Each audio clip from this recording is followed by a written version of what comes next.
Hello, everybody. Thank you so much for your patience. And welcome to the special and regular meeting of February 10th, 2025. Could we please have a roll call? And we do have a special note of participation from Councilmember Beer.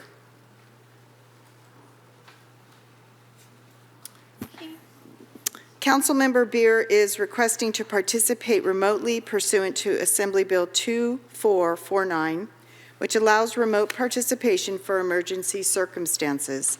Councilmember Beer, can you confirm for the record that you are requesting to participate remotely under AB 2449 because of emergency circumstances? I can affirm. And can you please describe for the record the general circumstances related to your need to appear remotely? Contagious illness. Poor thing. Thank you very much. And then under Assembly Bill 2449, you're required to identify whether any other individuals 18 years of age are present in the room with you at your remote location. And if so, identify the general nature of the relationship you have with those individuals. No, I'm alone. There's no one here. Thank you very much, and I hope you feel better. Thank you. City Clerk Coffey, could you please proceed with the roll? Councilmember Wright. Here. Councilmember Espinosa. Here. Councilmember Bowles. Here. And Councilmember Beer is requesting to participate remotely. Here. Mayor Beckmeyer. Here. And Mayor Beckmeyer, we'll need a motion to, for Councilmember Beer to participate remotely. So moved. And a second. Second. And the votes will be by roll call vote tonight. Since we have a remote participant, we'll start the roll call vote with Councilmember Wright. Yes. Councilmember Espinosa. Yes. Councilmember Bowles. Yes. Councilmember Beer. Yes. And Mayor Beckmeyer. Yes. And that vote passes unanimously. Thank you. And I will read the land acknowledgement. The City of Pacifica acknowledges that we occupy the unceded ancestral homeland of the Ramaytush Ohlone peoples, who are the original inhabitants of the San Francisco Peninsula. We honor the Ramaytush Ohlone peoples for their enduring commitment to Mother Earth. As the indigenous protectors of this land, and in accordance with their traditions, the Ramaytush Ohlone have never ceded, lost, nor forgotten their responsibilities as the caretakers of this place, as well as for all peoples who reside in their traditional territory. We affirm their sovereign rights as First Peoples and wish to pay our respects to the ancestors, elders, and relatives of the Ramaytush Ohlone peoples. And we will have a salute to the flag led by Councilmember Bowles. I pledge allegiance to the flag of the United States of America and to the republic for which it stands, one nation, under God, indivisible, with liberty and justice for all.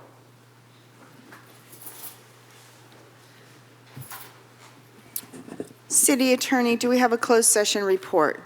No reportable action. Thank you. Tonight we have a special presentation. We have a proclamation for the Pacifica Sports Hall of Fame week, February 17 to 22nd. And I saw Horace, but now I can't see. Oh, there you are. Hi. Proclamation of the City of Pacifica in recognition of the Sports Hall of Fame 2025 inductees. Whereas, for over 75 years, Pacifica has produced many talented athletes, both amateur and professional sports, in both amateur and professional sports. And whereas, the Pacifica Sports Club has established a Sports Hall of Fame to honor local sports celebrities. And whereas, the City of Pacifica recognizes the Sports Hall of Fame as a lasting tribute to the rich sports history of Pacifica. And whereas the City of Pacifica has dedicated a wall of fame to enshrine the local sports celebrities at the Pacifica Community Center. And whereas 2025 marks the 34th anniversary of the Pacifica Sports Hall of Fame induction ceremony and will be held on February 22nd, 2025.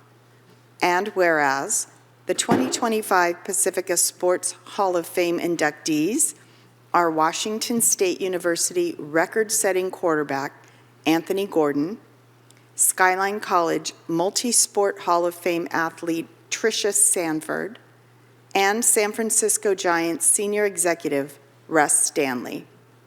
Now, therefore, I, Sue Beckmeyer, on behalf of the City Council of the City of Pacifica and all its citizens, do hereby recognize the outstanding contributions these 3 Sports Hall of Fame inductees have made to sports and recreation in the community, and join with the Pacifica Sports Club in honoring you on this special occasion. And thereby, I proclaim the week of February 17 through February 22, 2025, as Pacifica Sports Hall of Fame Week, done this 10th day of February 2025.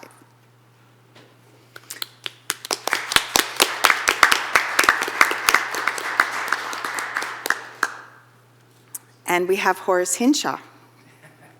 Thank you for being here. Thank you. Good evening, Mayor and Council, and also Mary. Yeah. I'm sorry you're sick. I've been coming here for 35 years, stand up here and say how pleased we are that we have so many great athletes coming from Pacifica over the years. Many have gone on to not only San Mateo County fame, universal fame, world fame, and they've recognized and Pacifica has been where they've come from, and they've recognized that, and people know that they're from Pacifica. Once again, the dinner it's really an interesting thing that we can do for these people just to honor them. So it's sort of like their day in the headlights, and they're being recognized for their honor. And 35 years ago, the club also had the pleasure to work with the city and the city council and the PB&R commission. We developed the Wall of Fame, as you mentioned, Mayor, and it's still standing there. And to this day, people will come to Pacifica and walk through that hallway and see that there's some outstanding athletes there. So once again, I appreciate the honor. I know they do too, and hopefully I'll see some of you at the dinner on February 22nd. Thanks very much. Thank you very much. I'm looking forward to it. Okay. Did council have any comments? Oh, you'll take it back. Thank you. Oh, I thought I was bringing it on Saturday. Am I? No. Horace is taking it now. All right, then. Oh, I have my hand. Yes, in your hot hand. Thank you, sir. All right. Very well. Then we will move on to consent. Did you have, I didn't see light. I'd just like to say thank you very much to Horace for continuing this tradition for so many years. Additionally, I'd also like to mention that I really appreciate the fact that he recognizes both male and female athletes and how much that means to me as the father of an only daughter. Well, I'm looking forward to seeing you on the 22nd. I've been many times and look forward to another wonderful evening, I'm sure. Thank you very much. And if you haven't perused the Wall of Fame, you really need to do that.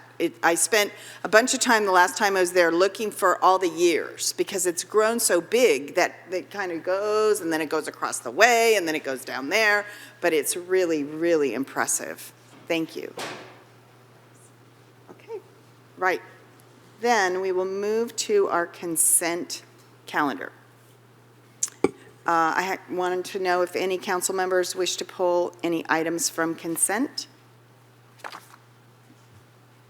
Mary Beer, Councilmember Beer, no? No, thank you.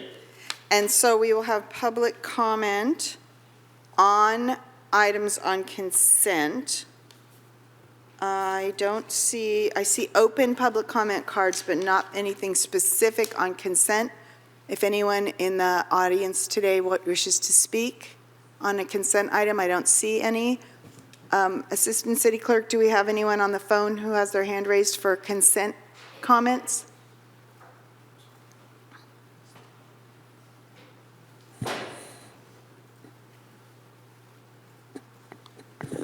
No. Okay, very good. Then I'll bring it back. I'll close public comments and bring it back to council.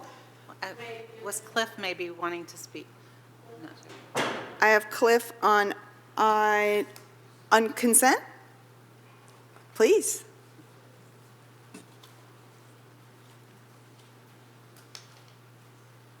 I'm sorry, I was hoping for a little bit of presentation on the review of the annual budget, item number 4, and thought I'd probably get my answer that way. I had a question. What happened between the 2 fiscal years we're looking at that our intergovernmental transfers dropped by $5 million? Intergovernmental transfers. Dropped by $5 million. Okay, Thank you. thank you. All right. No further public comment on consent. Then I will close public comment and bring it back to the council. And if we could perhaps get a response, City Clerk, should we have the, an answer regarding intergovernmental transfers? Does someone have a question on that? I will ask either Assistant City Manager Carter or Finance Administrative Services Director Marisol Gomez to speak to the specifics. It's a general reference. I don't know the exact number that Mr. Lawrence was referring to. I do think there's a note in there about American Relief Program Act, ARPA. ARPA, maybe it's ARPA related? ARPA funding that is probably the main explanation for that, but I'll ask Ms. Gomez or Carter to either head nod or confirm that. But I can't see either of their heads. I know, you can't, they're right, I can see them, and they're both, well, one's coming. Great, thank you. All right, wonderful.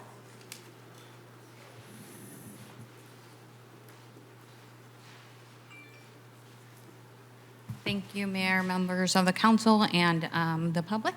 I just wanted to make sure we're referencing a page number if the resident wants to reference a page number. That way we know we're addressing his question. But otherwise, yes, intergovernmental transfers did decrease from the prior year.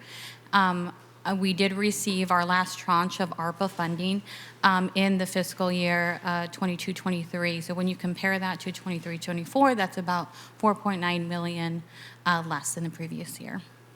And if you could refresh our memory in the public, ARPA funds related to our funding for COVID relief? Yes. Mm-hmm. Okay. Great. Thank you very much. Thank you. Appreciate that. If there are no further comments or questions from council. But there's more cards coming, and we'll make sure they're not on the consent item. One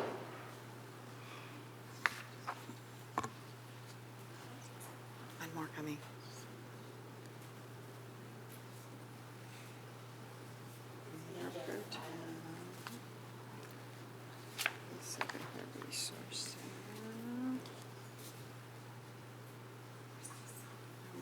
Okay, then I'll entertain a motion regarding the consent calendar. Yes, I can move that we approve the consent calendar, and I just want to say a special word of gratitude to the finance team, and that's a lengthy report in there. That is really the first step of understanding what we've spent last year so that we can start budgeting for the coming year, and there's a lot of important work in there, and so thank you for all your careful accounting and explaining to us. So moved. I'll second. Thank you. We have a motion and a second. With a motion for the consent calendar by Councilmember Bowles and seconded by Councilmember Beer, I'll start the roll call vote with Councilmember Wright. Yes. Councilmember Espinosa. Yes. Councilmember Bowles. Yes. Councilmember Beer. Yes. Mayor Breckmeyer. Yes. And that passes unanimously. Thank you. All right. Now we will turn to our public comment on items not on the agenda. I do have a few cards. 1, 2, 3, 4, 5, 6 cards.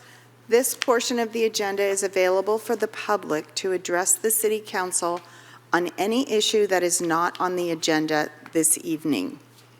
Any person wishing to address the council shall be recognized by the mayor during this time, provided that only items not on the agenda for tonight may be addressed. Comments on non-agendized items must address matters within the subject matter jurisdiction of the city. If the comments do not stay on the topics of the subject matters that are within the jurisdiction of the city, I will provide you with a warning to stay on the subject matter topics related to the city, and if the warning is not followed, then we will have to cut the mic. The council does not enter into debate with speakers or direct response, and there will be a maximum of 3 minutes tonight for any speaker. So I'll call the first 3. I have Aaron Clark, Suzanne Moore, and Ricardo Guerra. Ricardo Guerra. Wow, you guys are moving fast tonight. I appreciate that. To be clear, I do not like criticizing people, and unfortunately, there's plenty about me that could be criticized, but it's just bad luck that myself and the city manager so completely disagree on how the city should be run. But to be clear, I have offered to help. I offered to weld that bridge together, and I offered some months ago to Public Works that I would operate that masticator machine 1 day a month for free for a year. That's 3 weeks of work I've offered to the city for free. I did have to sit through that comical fire presentation last meeting. There was one thing there that was said that kind of made sense, that the city does have difficulty qualifying for grant money, but at the same time, the city did receive grant money at one time, and it wasn't a large amount of money, but it was equal to the entire tree budget for an entire year, so it wasn't a joke either. And also, I just recently, a couple of weeks ago, did a job for the Peninsula Open Space Trust, a fire break that they were working on, and I asked who was funding it, and they said the state's giving money out all over the place. That's what I was told. So I'm going to tell you the real reason why the city's never going to get any grant money, because the city did get grant money, and the city manager refused to do the project that the money was awarded for, nor did the city manager put together any meaningful alternative project. So that left CAL FIRE holding the bag, and they had to come up with a dump money project because they had to lose that money somewhere, and they had to put the project together themselves, and all they could do was go at the end of Bonita, where they could reach trees with a crane and remove some trees just to eat up that funding, and that project did nothing to mitigate any fire issues. And Bonita is the only street, the last street in Valleymar where people can actually get insurance. So it was the dumbest place to spend the money you could possibly do it. The project could have had some value if the city had just assigned a couple of city workers. They could have removed all the lower dead limbs on the trees going up behind Juanita Avenue and used the crane at that time to remove that brush. CAL FIRE was totally on board with doing that work, but the city manager wouldn't assign any people to do that work. So nothing got done. And of course, when they did that project, they also removed all the ivy and stuff off the hill with the understanding that the city would follow up and see to it that the proper grass and stuff grew back in after the project. And of course, the city didn't do that either. And now the whole hillside's grown over with echium, which is a non-native invasive species from the Canary Islands. And so basically, the city manager showed no respect to the people of Pacifica, no respect to the neighboring communities that could have used that money in an effective way, no respect to CAL FIRE, and basically destroyed the city's credibility. So we'll never get any more grant money. I guess that's it. But I could go on for hours, and I guess I'll be back. So thanks. Thank you. Suzanne Moore and Ricardo Guerra. Please go ahead, Suzanne. Suzanne Moore from District 2. I want to speak this evening about the closure of Ocean Shores School. What may seem an issue outside the purview of City Council is clearly a concern to our entire community. It involves our neighbors, the well-being of our community, and our future. I listened to our school superintendent this week and understood the decision to close was based on finances and decreased school enrollment. From parents, I hear something else, a different interpretation of the budget, a new classroom ready for students, and reports that parents are excluded from decision-making. Full transparency, I am not a parent, but I have impacted friends and neighbors, and I have heartfelt concern. I am not certain adequate community input was received. I hear worry, frustration, and anger. For families impacted, I understand you intend to hold decision makers accountable and insist on protocol. I appreciate your efforts to maintain civility and increase allies.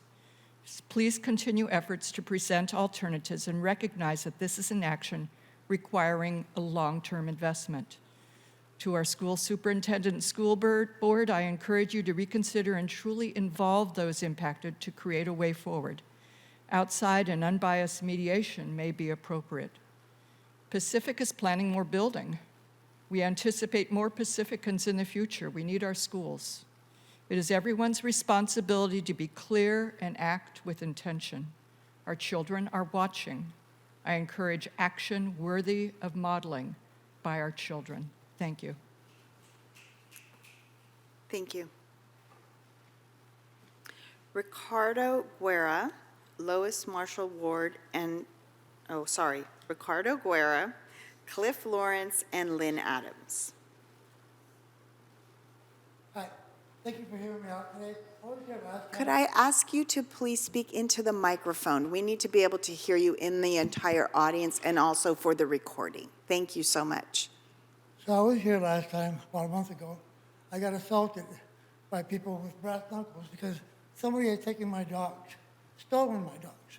And I said this, and I came in here beat up, asking for the mayor to help me.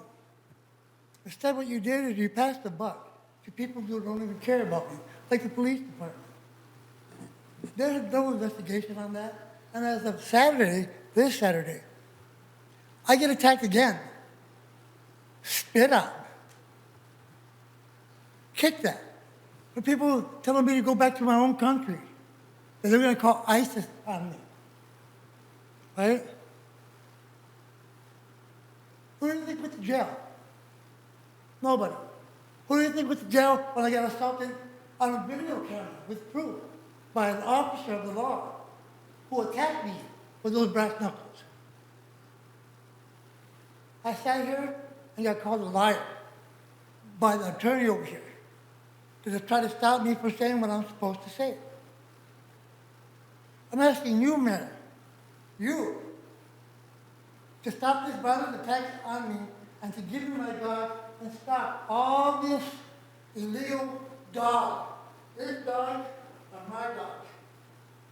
Holly Smiley from Lit took my dogs. Once I found out, she's the one that stole my dogs, the one that I went to help, asked for help, took them. These are all for her website of the illegal dog rescues and how they beat up the homeless people to get what they want.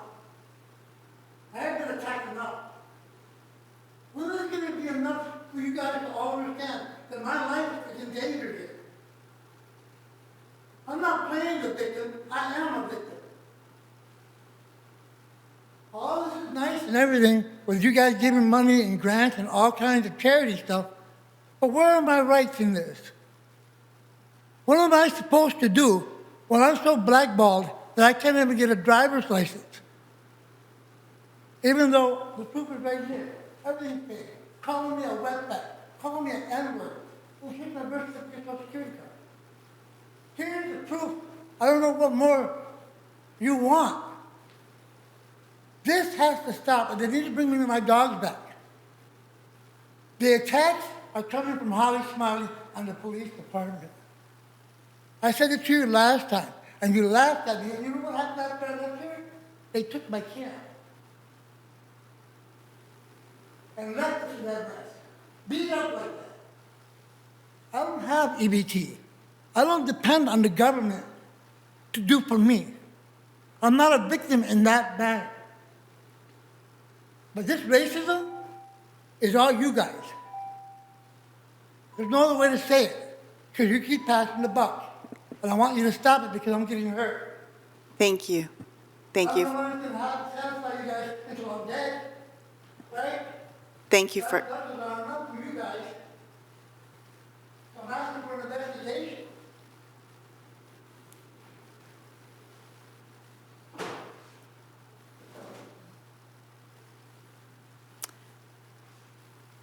the next speakers are Cliff Lawrence, Lynn Adams, and Anita Reese.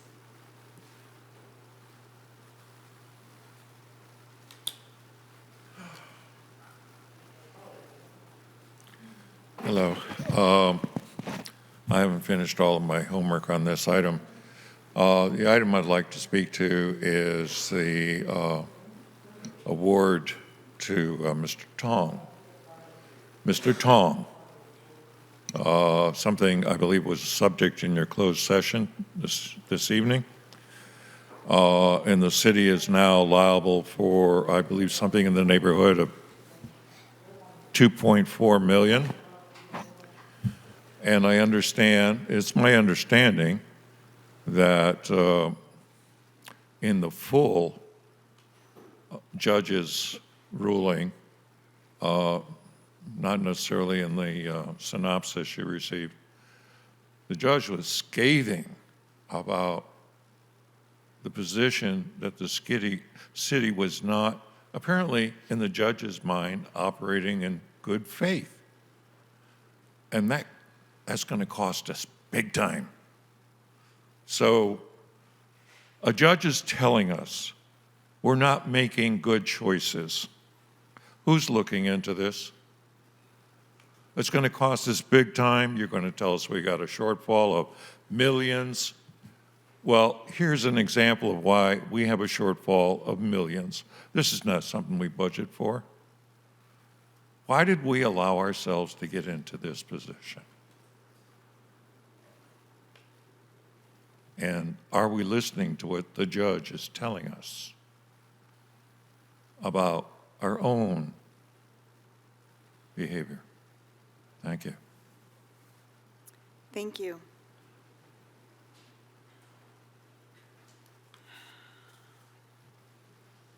Lynn Adams, Anita Reese, and Amanda Norquist.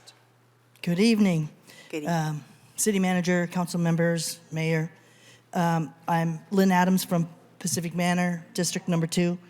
I just wanted to remind everybody, and I wanted to thank the city for supporting the Pacific Beach Coalition for Earth Day, and and raising the amount of support this year. It's very valued and very important to us. I also would like to just say the value of it to the city is great.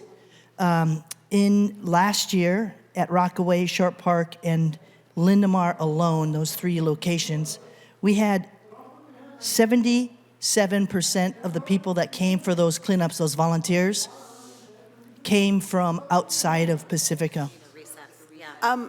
Excuse me, Lynn, I'm so sorry to interrupt. We're going to take a 5-minute recess. Could I ask you to start your comment and go over when we come back? Sure. Thank you so much. We leave. Recording stopped. Myra?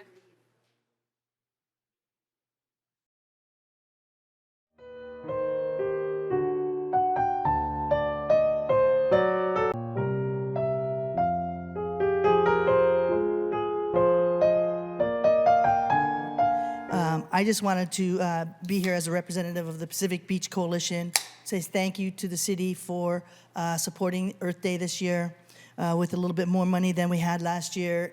It's significant and it's very appreciated. It does help fund us all year long.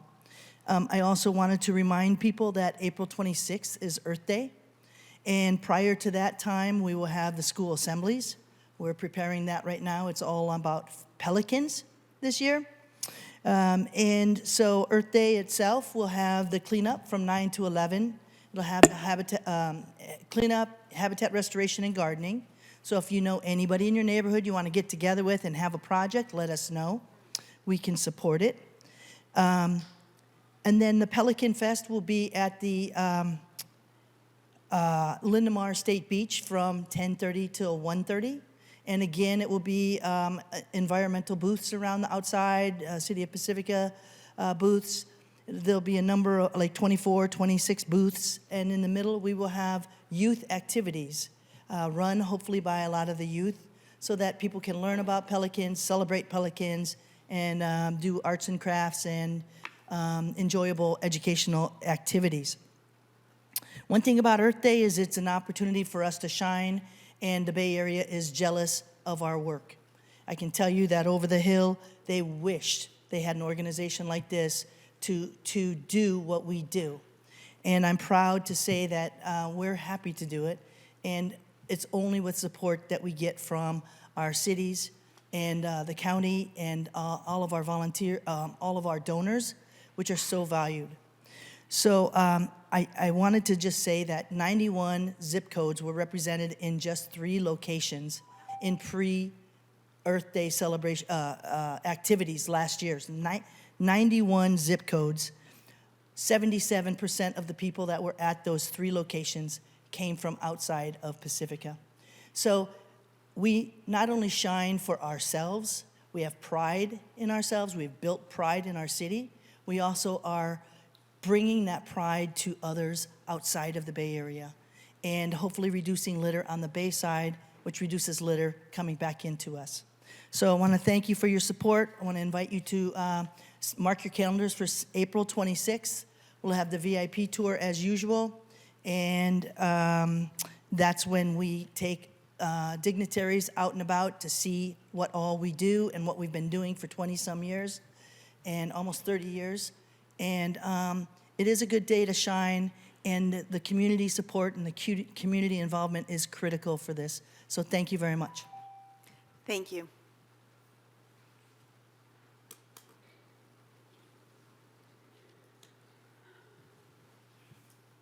Hello. Hi. Sorry. Anita Reese with the Pacifica Resource Center.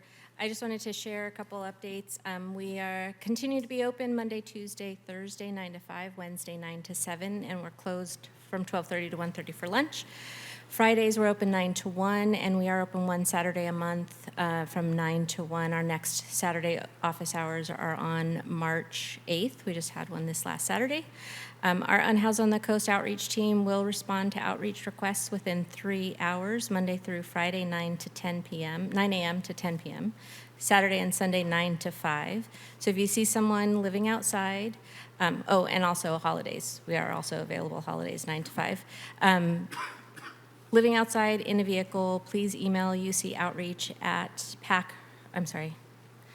email our outreach team at ucoutreach@pacresourcecenter.org, or call our Unhoused on the Coast outreach program manager Mike at 650-575-4861.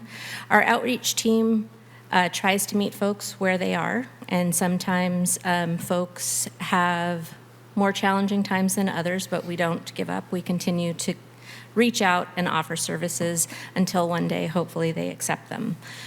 So please, even if you feel like folks are not going to be open to our services, to make sure to let us know so that we can keep reaching out to them. I also wanted to share that our tax season opened on January 27th. Tax appointments are available Wednesday 2 to 7, Thursday 2 to 5, and one Saturday a month, which is when we're open. So the next tax appointments on Saturday will be March 8th. We also do drop-off. So if folks can't make an appointment that we have available, they can fill out the paperwork, leave it, and then we'll complete them on Mondays. So we usually don't take drop-offs until Thursday or Friday so that we can turn it around within 3 days. We're still providing $50, for anybody who saves at least $50 in an interest-bearing account, we will provide them with a $20 gift card to encourage them to save. So whether they've taken it or not, we'll continue to do that. I also wanted to share that we offer appointments with a veterinarian once a month, at least once a month, and those are for wellness visits and vaccination for cats and dogs. And if the needs are bigger than what our veterinarian can do on site, we can also use funds from the Rockaway Rickey Fund to cover veterinarian costs, including emergency visits, thanks to, again, the Rockaway Rickey Fund. That's fiscally sponsored by Pacificans Care. So if you need any of those services, you can contact us by phone at 650-738-7470, by email at info@pacresourcecenter.org, or online at pacresourcecenter.org. Thank you. Thank you. And Amanda, I think it's Amanda Norquist. Yes, thank you. It's Amanda Nordquist. I live in the apartment buildings behind Oceana Market. I live at 380 Talbot Avenue. I'm speaking today on a topic of Recology of the Coast. And I was told by a customer service agent at Recology of the Coast that a representative would be here tonight from them. Is that accurate? No? I don't know that anyone is here, but please Okay. go ahead. So I have been living in these apartment buildings for 3 months, and only in the last month, starting January 13th, the week of January 13th, that I start to notice very, very early and very, very frequent trash mornings. They were coming before 5 a.m. and what seemed like multiple times per week. I called Recology of the Coast the following week to complain and ask questions about how they operate and why they're coming so early. I was informed that they are servicing our apartment building 4 days a week, Monday, Wednesday, Thursday, and Friday, which means Tuesdays is the only day during the work week that I'm not disrupted by this. And they told me that they have contract with the city to be able to start as early as 5 a.m. Some neighborhoods start at 7 a.m. I was not sure what time the trash was coming because I was in a sleepy state most of the time and had a hard time getting back to sleep afterwards, and really was trying not to turn on my phone. After they told me that, the following weeks, I was sure to check my phone to see what time I was being awakened, and the trash trucks were coming at 4:40. Every single day that I noticed that this was happening, I've called Recology of the Coast to complain. I've been met with the same response, which is that they would pass this on to their manager and speak to a dispatcher so that it doesn't happen again. And yet it happens again. This has been happening now going into its 4th week, and I have asked why this is not being changed, and I'm continuing to get the same answer. But regardless of why it is happening, it is a recent development, at least from what I can observe.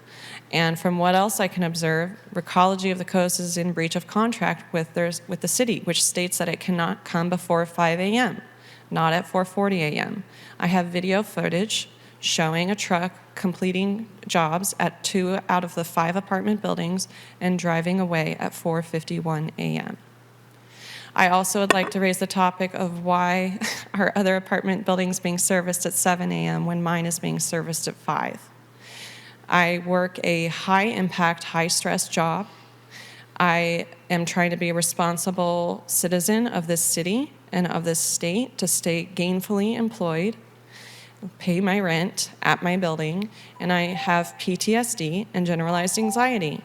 I'm getting awakened every morning before 4 a.m. with anxiety, with anticipation of the trucks showing up. I have anxiety going to bed the night before it's trash night. Thank you. The time is complete. I took notes of your comments. Thank you. And thank you for being here. I hope this changes. Thank you. I have no further cards. If there are any people in the audience that wish to speak, please come forward. And Assistant City Clerk, if you can please check to see if we have anyone on the phones who wishes to speak. We have one raised hand. It is from Ramy Tan. Please go ahead. Hello, Ramy Tan, residents of Pacific Manor. Also wanted to support what the last speaker said. We get waken up 5 o'clock and sometimes before 5 on trash days, and I've made numerous calls similar to Ms. Norquist and gotten the same response. The trash company says they have to pick up early to avoid traffic, yet I do see the trucks come at 7 o'clock, 8 o'clock in the middle of rush hour, which blocks the streets and makes it difficult for residents to get out. I've asked the trash company, Recology, why they can't pick up after rush hour, in the late morning and early afternoon, so that they're not disturbing the residents, and also the trucks are not driving in rush hour traffic getting down to the recycling center. And they said, they can't make their rounds in time. Yet, when I'm working from home, I do see the trash trucks come as late as 10, 11 o'clock. So there's complete inconsistency with Recology, and I urge the city in the next review of the contract to have the trash trucks come after 9 a.m., between 9 a.m. and let's say 3 p.m. so they can make their rounds during the middle of the day, not during rush hour, and not disturb people's sleeps. Also, there's an issue with a lot of unhoused, oversized vehicles on the 400 block of Esplanade. There's the trash situation there has been improved. I did a round with the Beach Coalition, and there's less trash, but there's still a good amount of trash. I collected a full bucket full in that block the last round. So the city really needs to do something to expand the 13 woefully inadequate spaces for oversized vehicles. We should have a lot more spaces, and they need to be serviced, and the RV owners should be able to make dump runs at the RV park so that their toilets are serviceable and they're not defecating and peeing on the streets, which I do smell that sometimes when I ride my bike, in that 400 block of Esplanade. It's a health hazard, and I understand the city's in the position with the lawsuit and everything, but we gotta address this problem. It's not fair for the residents on the 400 block. We're getting their ocean views blocked by the RVs, as well as people taking walks and bike rides along that block as well. We also get a lot of tourists using that spot, so it doesn't reflect well in the city. And as Lynn points out, we get a lot of local tourists who will volunteer and help out. Point of order. Thank you. Thank you, Remy. Okay. There are no other raised hands. Very well, then. I'll bring it back to council for council communications. Can't see this thing. Oh, here, nobody's got their lights Who on. would like to speak? Who would like to speak? I can go first if you like. Christine, please. And can I just ask, I don't know if it's appropriate to discuss this now, but do we, I assume we do have some say with Recology and their contract and their hours. Maybe we can follow up with you later about. Perhaps we could have a follow-up on that at a future council meeting? We will follow up with Recology on compliance with their contract provisions. And then for the council. And usually when we do, they're very responsive to that. And for council's edification and the public, at some point, if we could just have a statement, because it's been a little while since we reviewed the contract. People may not have the front of mind. Just a summary, not like a whole presentation. Sure. Thank you. I was gone in a family funeral for part of the last 2 weeks, but just a couple of highlights. The airport roundtable met, so with all the new members, and I'm super excited that Jackie Spear is now the representative on that. She has so much experience in that, and oh boy, she was just questioning. I mean, there was no one from the FAA there, and they usually are. So, we're trying to understand what's happening at the national level and whether there's, risk to our air traffic controllers and so forth. Anyway, really grateful for her. Greg and I both got our onboarding with the Emergency Services Council separately. I couldn't go to the main meeting and got a private onboarding with Director Shruti Dakopar, who's a physician.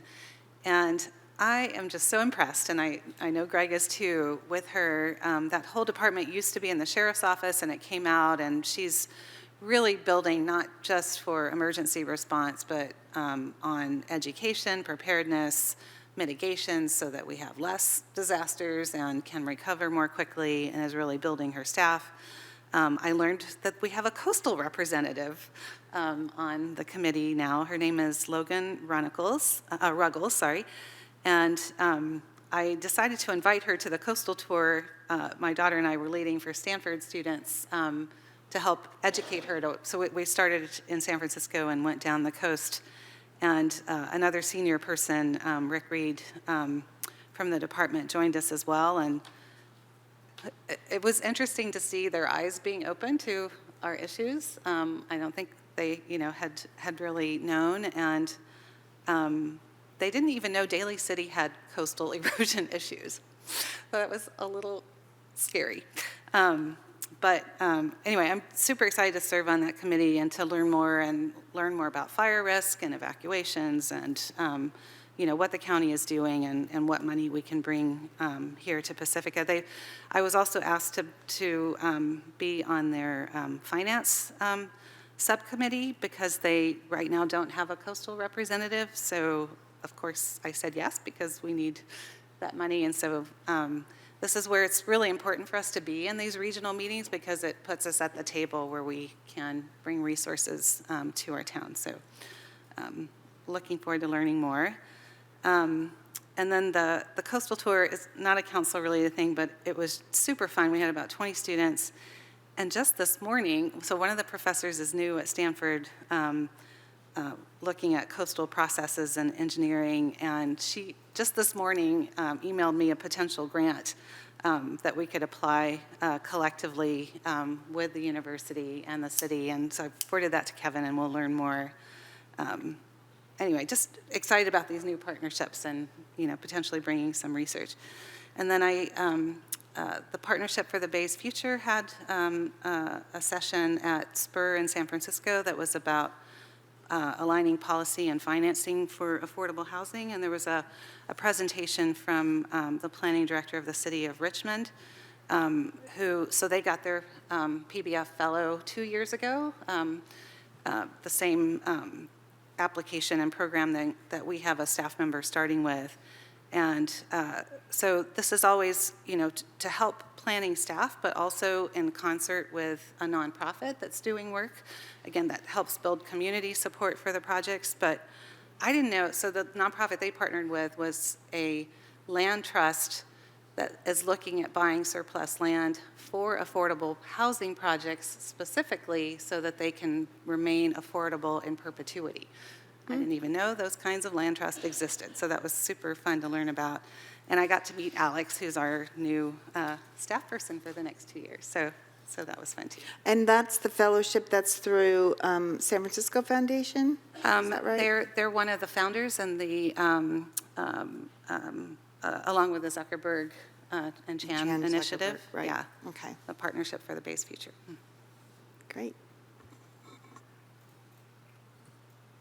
Councilmember Wright. I believe one thing that we also jointly attended was the PCE Oh, right. thing. But like Christine was saying about the emergency services, I walked away from that meeting being totally impressed and feeling totally in good hands. I don't usually get excited about these kind of things. I was excited leaving this one. What a great team, and growing and becoming more and more. I also attended a workday event with Rotary Club at Sanchez. That was fun. Did a League of Cities training down in Anaheim with my good friend down at the end there.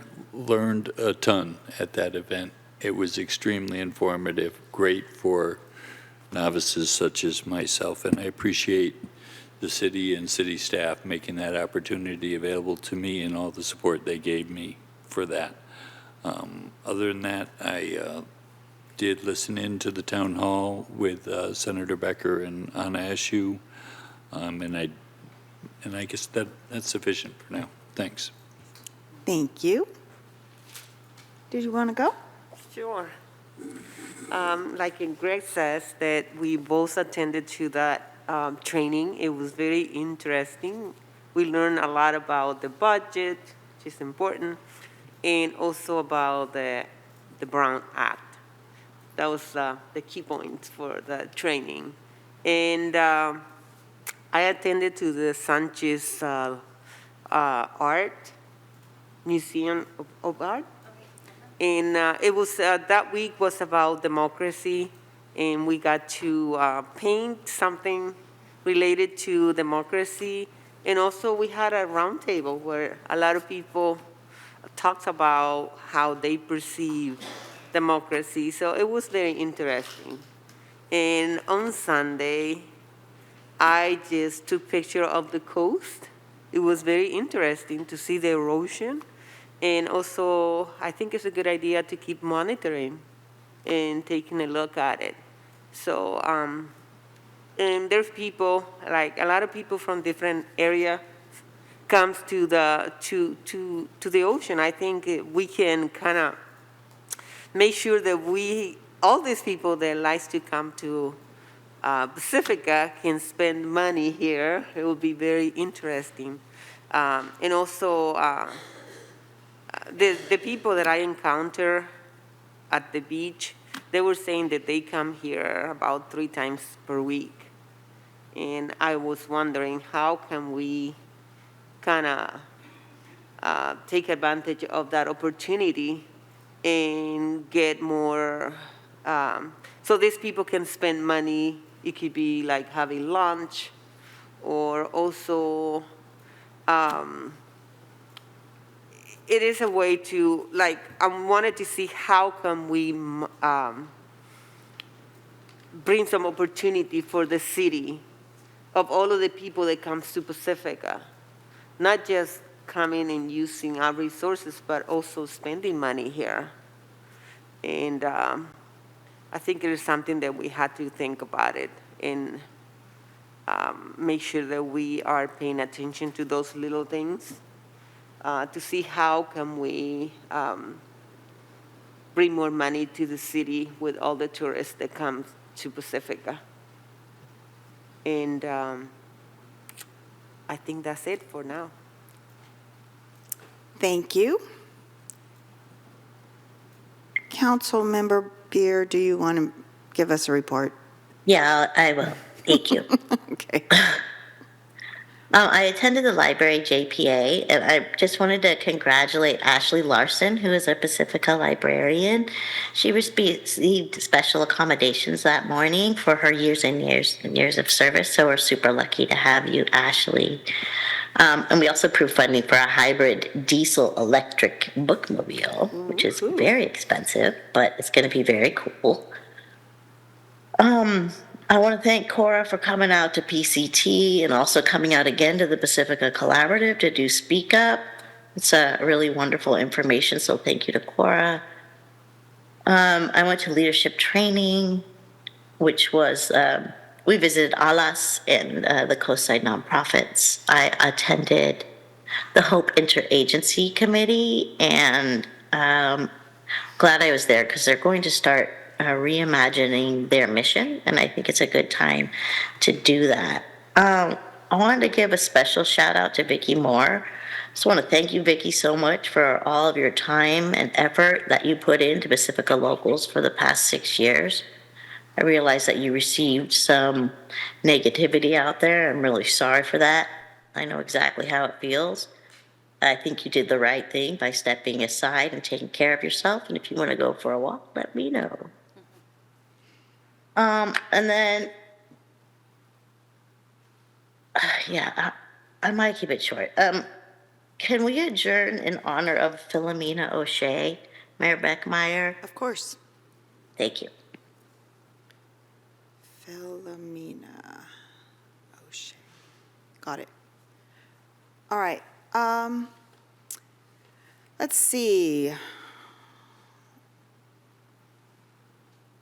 There has been a lot of talk, including at my day job place of employment, when we had Suzanne Moore commented about Ocean Shore.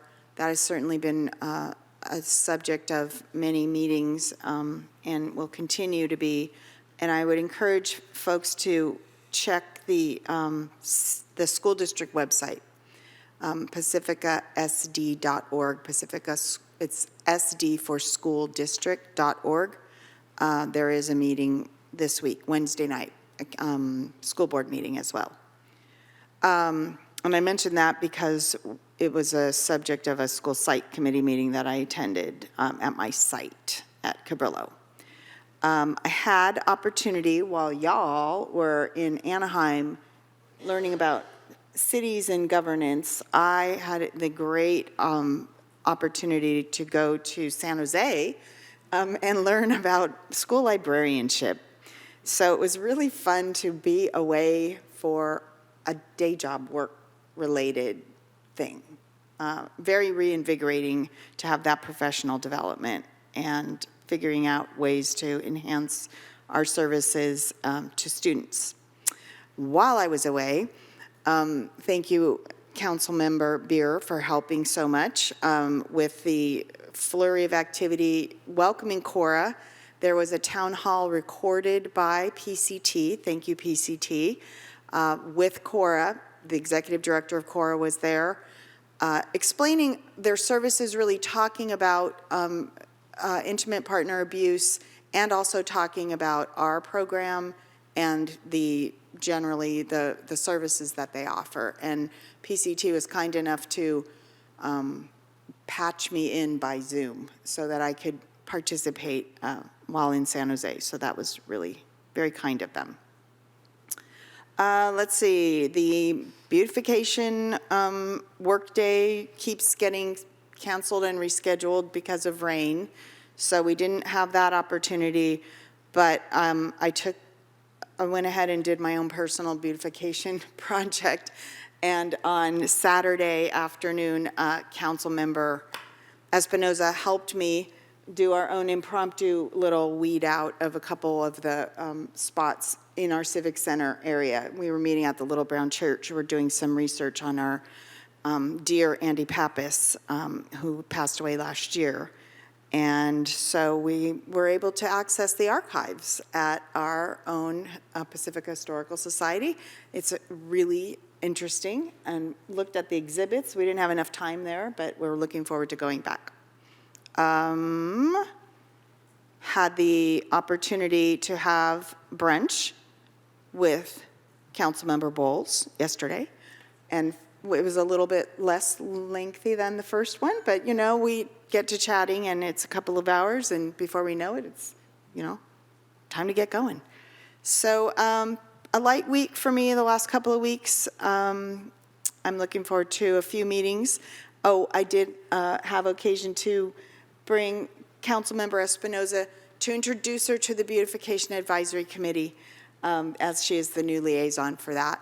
And your comments about economic development opportunities, that is coming up, the Economic Development Committee tomorrow night. So I'm sure they can educate you about activities that they're doing and all of that. So that's it for me. City Manager, do you have a staff report for us?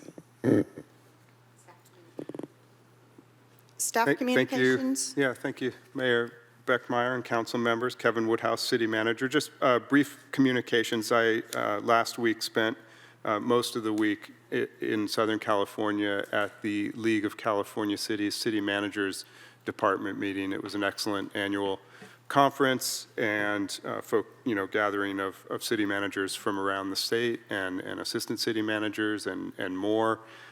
Many excellent sessions. Our own Assistant City Attorney, Denise Bizzano, and former council member and Mayor Tiger Jazz Bigstick did a panel, although Tiger was unable to make it at the last minute, but with other council members about Zoom bombing. It's the same panel that they had performed at the city clerk's conference in the fall, I believe, and that was very well received. There were great sessions on California economics, both sort of a macro state level and more micro, sessions about tax increment financing tools. There was a fabulous session, you may remember about 15 years ago, there was the City of Bell scandal, corruption scandal in the gateway cities. City of Bell is down in kind of south central Los Angeles, gateway cities, and there was a great update about the recovery, that all the effort that went into that and the recovery coming back, and that was very inspiring.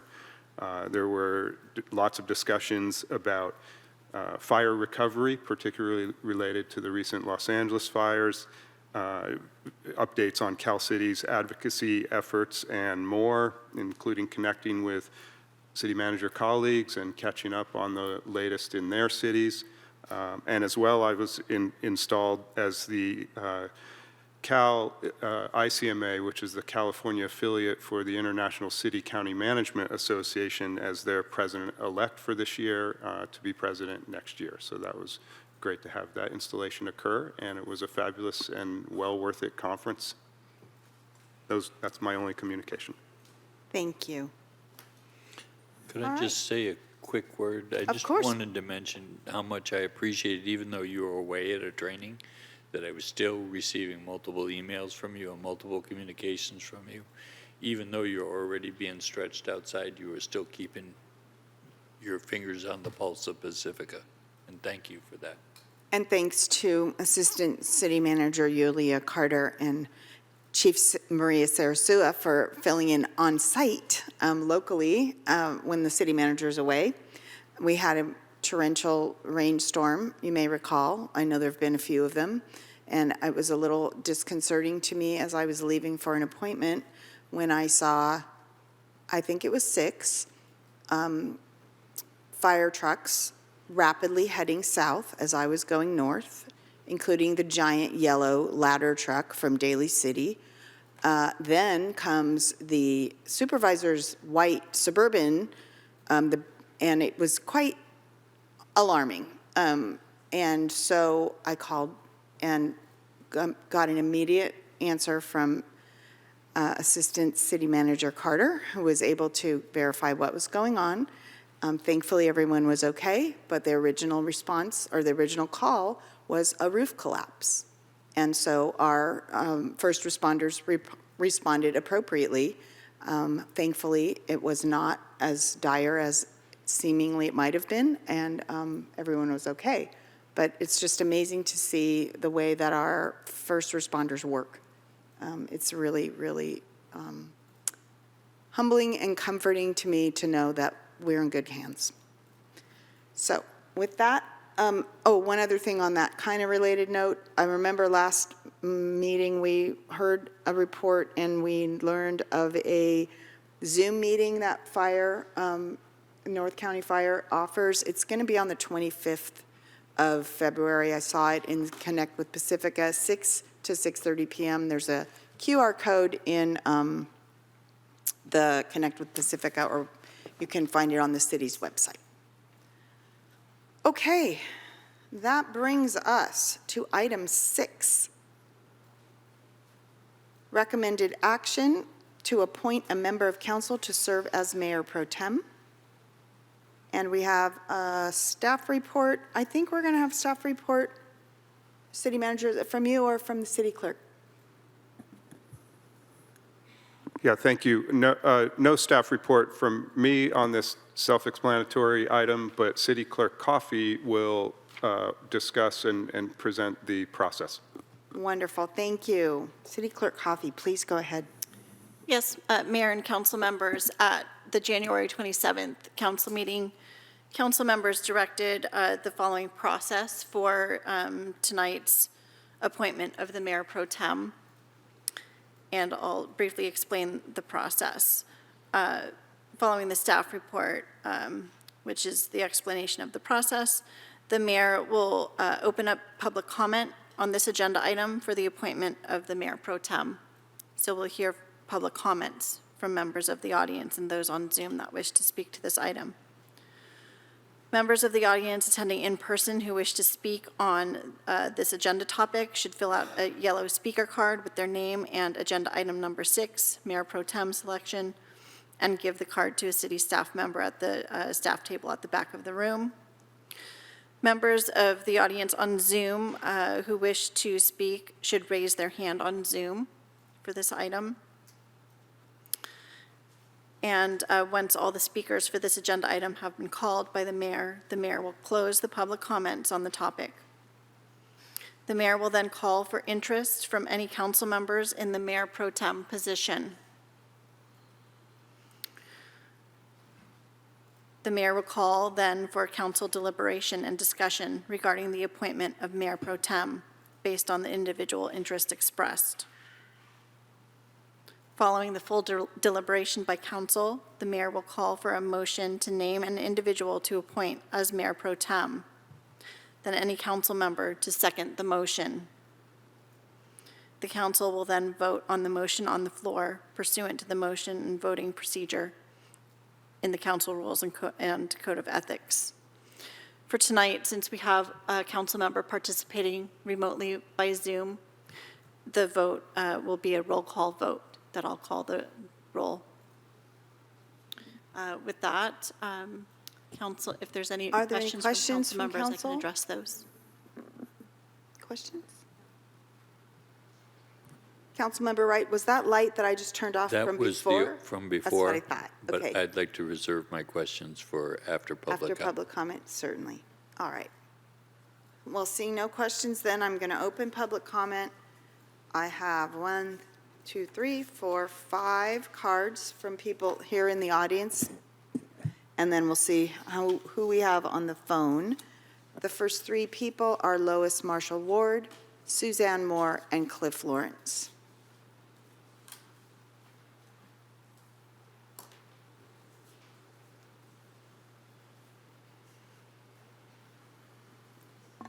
Hi, I'm Lois Marshall Ward, and I'd like to start by thanking the City Council for revisiting this issue. I really appreciate that this has been given so much consideration. I read on the council website the letter that Mary Beer so graciously wrote, resigning, stepping aside so that this issue could be resolved in a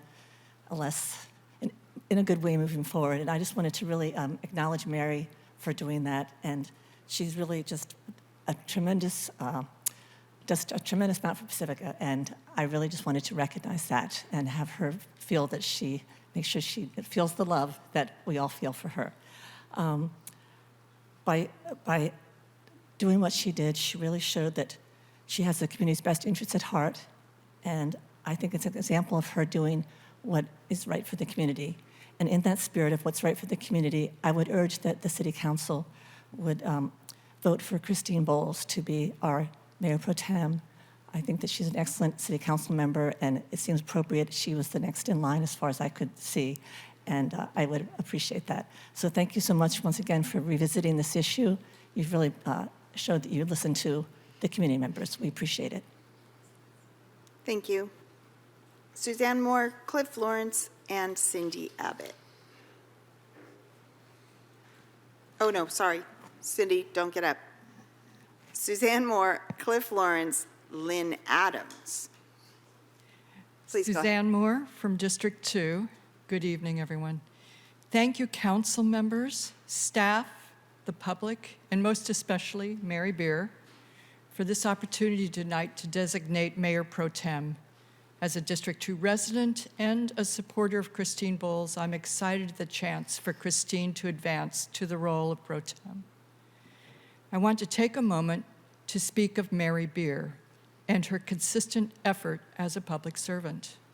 I was part of Mary's campaign team, and I have watched as she met the challenges as council member. I may not always agree with Mary's position, but I never doubt her priority, her service to Pacifica. I'm grateful to Mary this evening for creating this opportunity to pass the baton to another council member. Of Christine, I have from the first been quite sure of her skills to serve Pacifica. Christine's knowledge base, her work ethic, her creativity, and her love for Pacifica make her one of the best council members I am privileged to know. I encourage council to move and unanimously approve Christine Bowles as pro tem. I would be extremely grateful, and thank you again, Mary.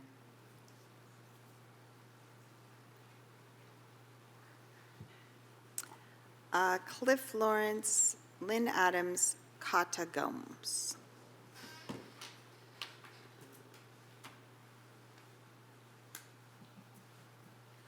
I'm going to be famous for props here. Cliff Lawrence, District 1. This is my flag for District 1. And I want to thank Mary again. She probably doesn't know that I campaigned for her in her first effort to get on council. I have admired her and so grateful to her for helping us through this. She's excellent. She's wonderful. And I'm so glad we have her on council. I also campaigned for Christine. I'm not in her district. I am so pleased that we have her talents here. And I would look forward to the council's unanimous approval of her for our next mayor pro tem. Thank you. Thank you. Lynn Adams, Kata Gomes, and Cindy Abbott. Lynn Adams, District 2. I also would like to commend and thank Mary for feeling her heart and seeing and doing what she feels is right. I think when we get tough decisions, we all need to reflect. We need to sit back. We need to go, hey, what's the right thing here? And Mary, you stepped up and made this an opportunity for another person to be the mayor pro tem. And I absolutely have incredible faith and confidence in the abilities of Christine Bowles. Last week, I brought 17 signatures of people who also felt the same way. And so I enlist all of you to look in your heart and go, what is right? Who is the right person for this job? And I think deep down you'll know that it was Christine. Thank you very much. Thank you. Kata Gomes and Cindy Abbott.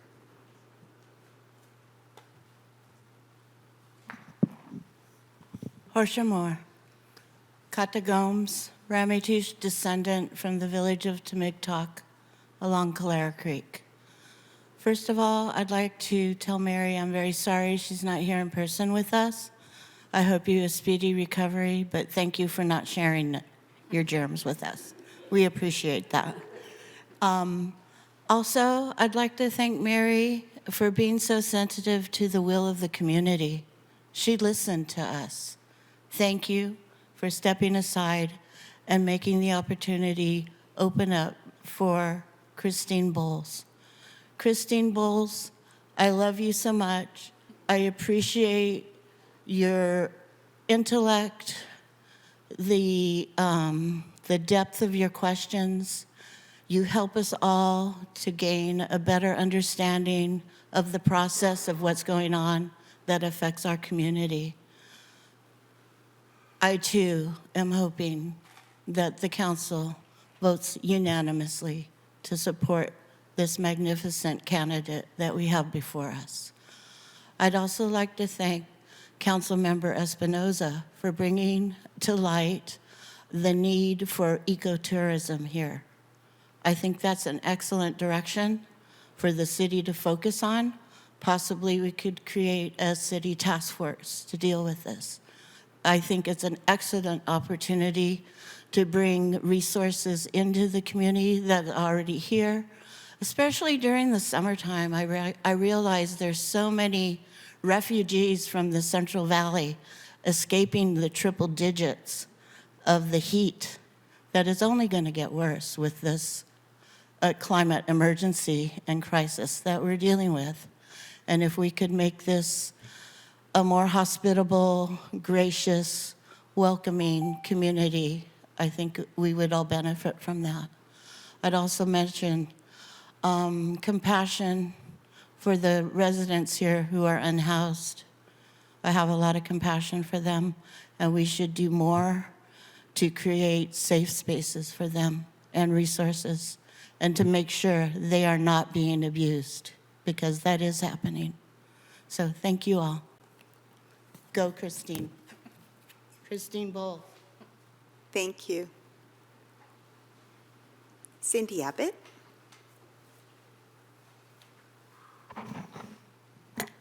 Hello, Cindy Abbott. I didn't send in a letter this week because I've already done that 3 times. So I just thought I would come in and again share, as I said last week to Mary. Mary, if you don't know, I'm looking at you here on the computer screen right here at the podium. I want to share my respect for Mary, who responded in a gracious and lovely way, as she usually does, in response to being put in an awkward position that she should have never been put in. And, going around a protocol for personal opinion, Mary saw that, understood the community voices, and responded in the most positive and beautiful way. And I really appreciate that about Mary. And as she said, she's still going to stay connected. She's still in this game. There's really nothing that's different about it. But it's simply about giving the next person in line a turn that they deserve and that they're very prepared for and ready for. And so I look forward to tonight seeing the council, as others have said, nominate and vote for Christine Bowles to be our next Mayor Pro Tem. Thank you, Mary, and thank you all. Assistant City Clerk, do we have anyone on the phone who wishes to speak? We have 4 raised hands. The first is for Ramey Tan.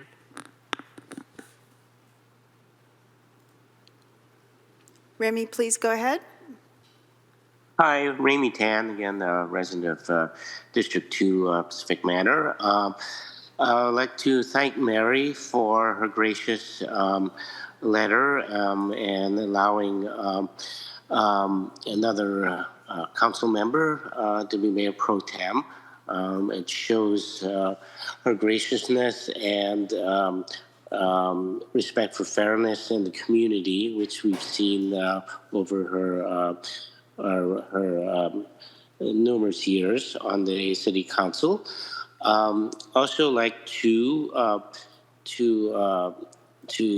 speak for Christine Bowles. I think she is the most qualified person on the council for Mayor Pro Tem. The depth of her analysis on all the issues is unprecedented, and she goes into extreme detail and asks the most difficult questions of our staff and of the people presenting projects and engineering issues. So this is much needed in our city, where we need to really understand the issues at a very deep and technical level, which Christine brings to the table. So again, also District 2 has not had a mayor representative since the district elections, so I think that also indicates it's definitely her turn to be Mayor Pro Tem, and I strongly urge the City Council to appoint Christine Bowles as Mayor Pro Tem. Thank you. Thank you. The next raised hand is for Irene Lee. Please go ahead. Thank you. I would like to thank Mary Bayer again for doing the right thing by stepping down as Mayor Pro Tem. I hope you get better soon. I very much favor the selection of Christine Bowl as Mayor Pro Tem. So this too finally has a representative from the City Council. I hope your City Council will from now on do the rotational process so every council member has a chance to serve in one or both positions during the term. And that's the only fair things to do so that every person in Pacifica have a representation from their council member. Thank you very much. Thank you. The next raised hand is for Lila Ranero. Please go ahead.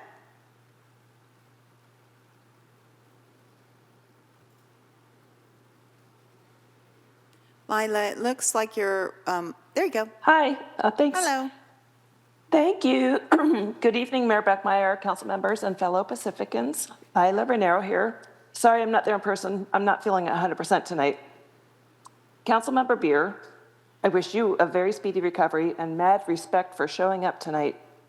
And an extra special thank you, Mary, to you for stepping down as Mayor Pro Tem at the last meeting. I can't imagine that it was an easy decision, but it was an act that shows your true nature of graciousness and compassion, and it has paved the way for there to be a redo for the Mayor Pro Tem selection, where Pacificans have now had the opportunity to voice their support for the candidates, and those of you on the dais will be able to have a real discussion without rushing through the process. I appreciate every one of you on the dais.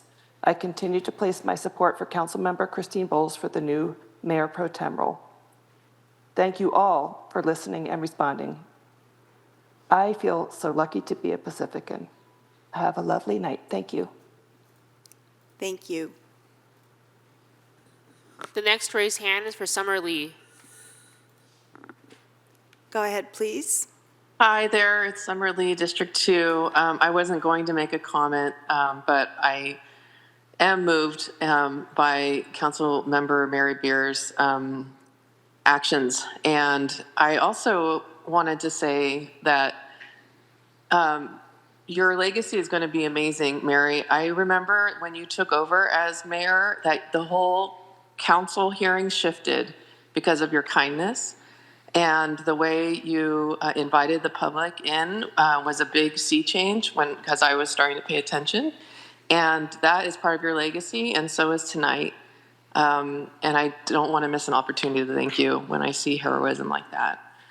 And of course, being from District 2, I do want to put my support behind Christine Bowles as Pro Tem. I think, as I said last hearing, that coastal erosion and LCLUP is top priority for the city, and her district has a fair share of that impact. And I hope the council votes her unanimously for Pro Tem. Thank you very much. Thank you. The last raised hand is for Betty Duran. Please go ahead. Good evening, council members. I wanted to express my appreciation to Mary Beard for stepping down as Mayor Pro Tem. I think it was a courageous move. I think she acknowledged and was gracious in acknowledging how the public felt. I also wanted to be there this evening, but like Mary, I am ill at home. But I didn't want to let it pass that I didn't say something to her. I also want to mention that while I don't live in District 2, I live in District 1, I wholeheartedly support Christine Bowles. Even before she ran for city council, you could tell, the neighborhood could tell, again, I'm not in District 2, but I do consider her a neighbor, that she would have been and is an excellent candidate for Mayor Pro Tem. So I hope that this council will unanimously select her as Mayor Pro Tem and that we can put this bump in the road, shall we say, to bed.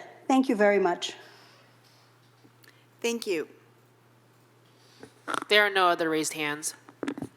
Thank you. Seeing no others, I will close public comment and bring it back to the council. Now, I will call for interest from any council members who are interested in the mayor pro tem position. Oh, actually, Greg, you did mention that you had a question or comment I think you wanted to make. I'll save that for after we've. Okay. All right. So nominations, interest from council members in the mayor pro tem position. I have interest in serving in that position. And I just want to say I really, December 9th was a really hard meeting for me, and I know, and subsequently for, I think, both Mary and I, especially. I'm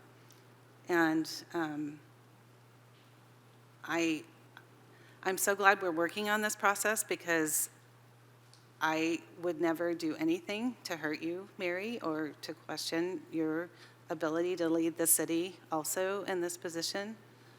If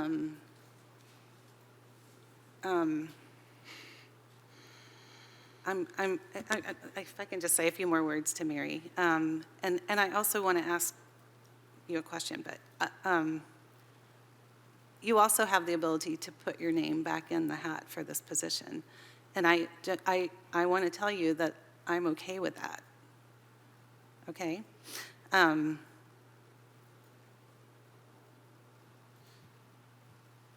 We weren't able to talk about it the last time, and that is what was wrong with the process.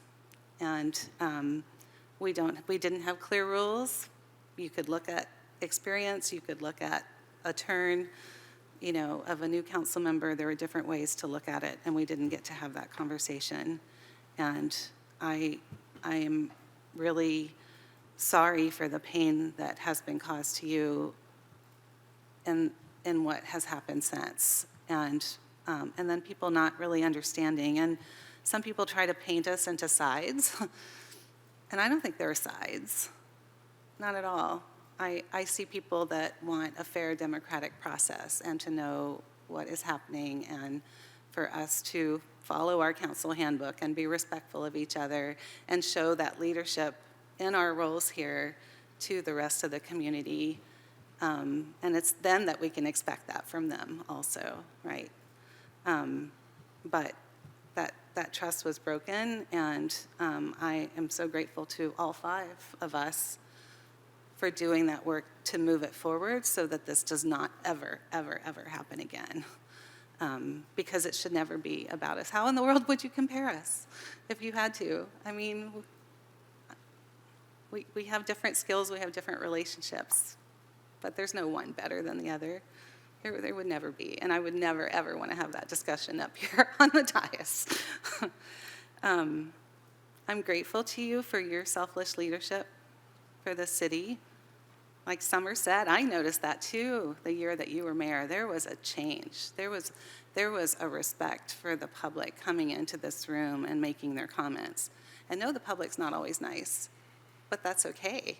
That's our job to listen. And, you know, I actually disagree with Tiger on that point.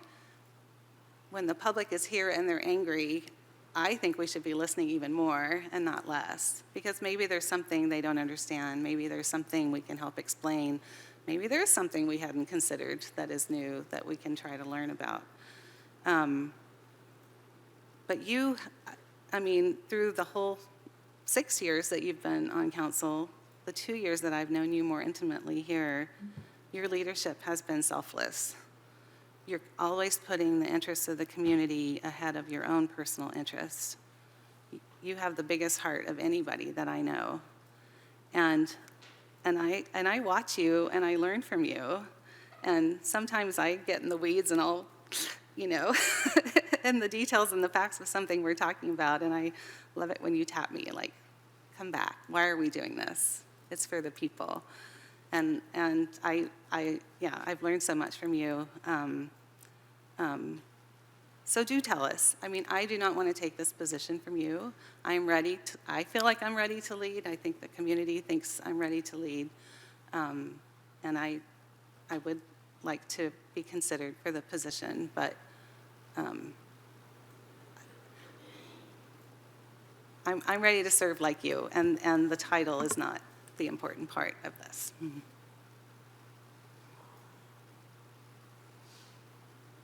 Through the mayor? Yes, please, go ahead. Okay, thanks. Yeah, I will respond. You know, I think I have spent a fair amount of time comparing myself to you, Christine, because of your brilliance. And what I've realized over the past couple of years is that, like you have just said, that we occupy different space on the council, and that I don't have to compare my questions to your questions or my knowledge to your knowledge. And I think that's been really good for me to like step back, recognize that I'm actually having those feelings, and then let them flow out and change them. And you are a big part of why I'm able to do that. I have no desire to put my name back at all. I'm very, very happy to have this all behind me. We've spent a lot of time on this. I will say to you, Christine, that I was a little disappointed when you didn't want to work on the ad hoc committee with me, because I thought that would have been a fine opportunity for us to show solidarity. However, I can't wait to work with Myra, and we've all seen Myra's, ability to share as she feels and her heart, and how, she's going to bring a lot of great energy into our discussions. When Myra and I are feeling better, we'll schedule a meeting. Thank you for your kind words, Christine. Thank you for the kind words of the community. This hasn't been easy on any of us, and we are all just humans up here making mistakes. And so if we can come together as a council of five and recognize our humanness, and then forgive each other, and then build some trust, we're going to be all right. Thanks. Thank you.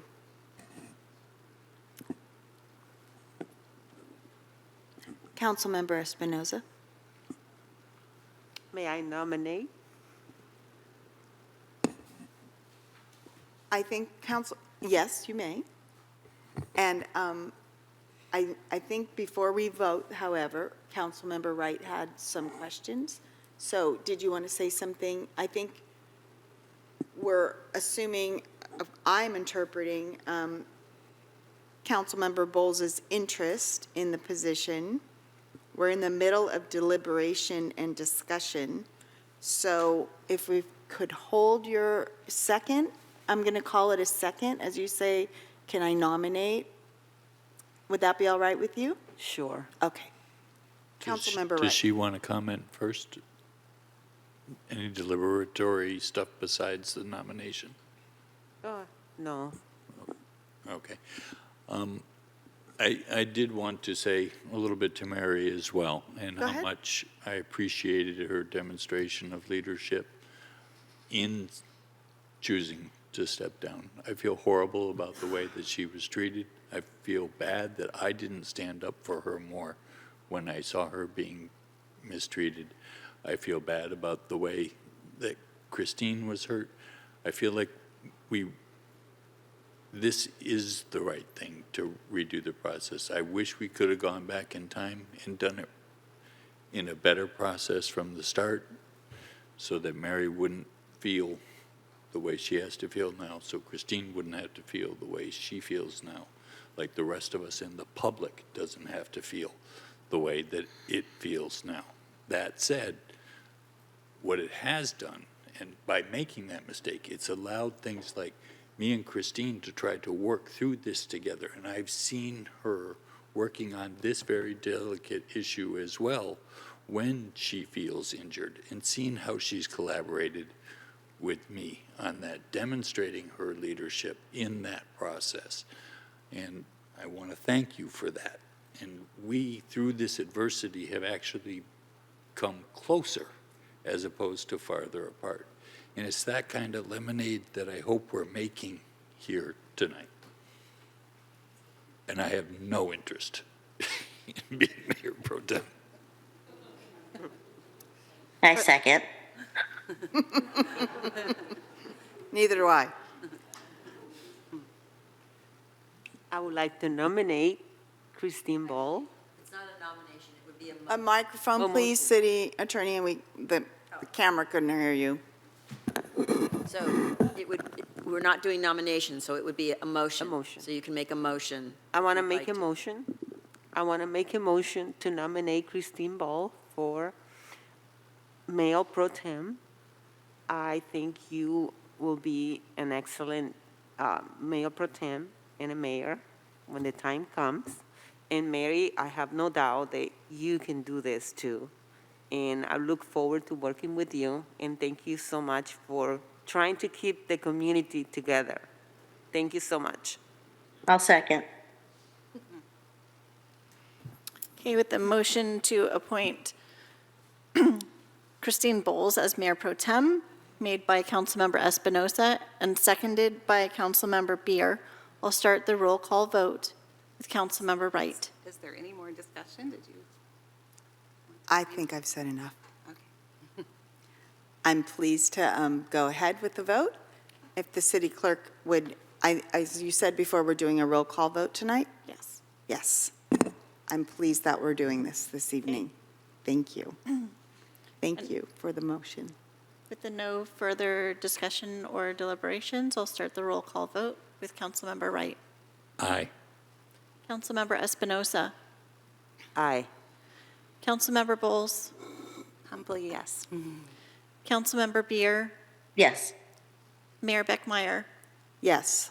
And the motion passes unanimously. Congratulations, Mayor Pro Tem Bowles. Thank you, Sue. All right, moving on to item 7.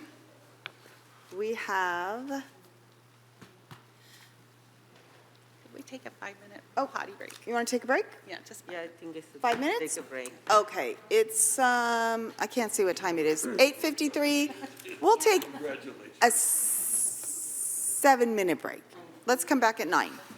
Recording stopped.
we're going to go back to our agenda.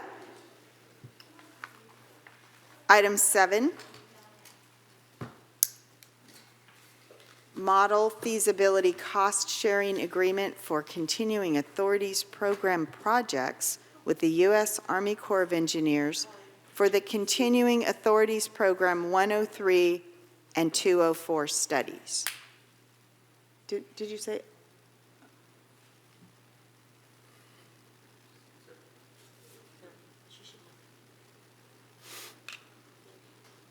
Oh, okay. And we have a staff report. Roland Yip. Good evening, Honorable Mayor, Vice Mayor, and City Council members. Roland Yip, Deputy Director of Public Works / City Engineer. Before I get started with the staff report, I'd like to introduce our representative from the U.S. Army Corps of Engineers. Hello, good evening, and thank you for having me. I'm Juliet Hayes, and I'm the Regional Continuing Authorities Program Manager. So thank you again for having me. Thank you for being here.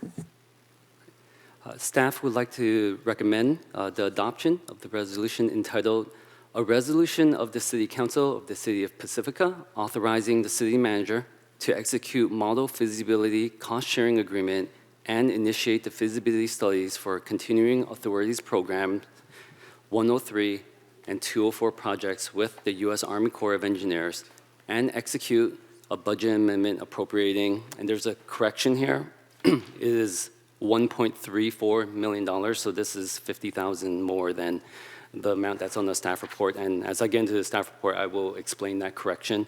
Thank you. From available fund balance in Fund 38 Disaster Accounting Fund.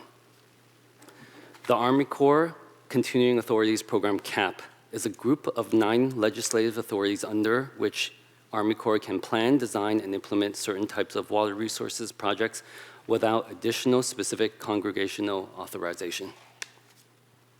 The CAP program includes a feasibility phase and an implementation phase. During the feasibility phase, Army Corps evaluates alternative solutions, develops initial designs and cost estimates, conducts environmental analyses, and assesses real estate needs to determine whether a project is viable. If a project is feasible, it proceeds to the implementation phase, which includes final design, contract preparation, permitting, real estate acquisition, and construction. CAP 103 authorized the Army Corps to study and design to construct small coastal storm damage reduction projects. And the feasibility study for CAP 103 is 100% federally funded, up to $100,000. With any additional feasibility costs shared 50-50 between the Army Corps and City of Pacifica.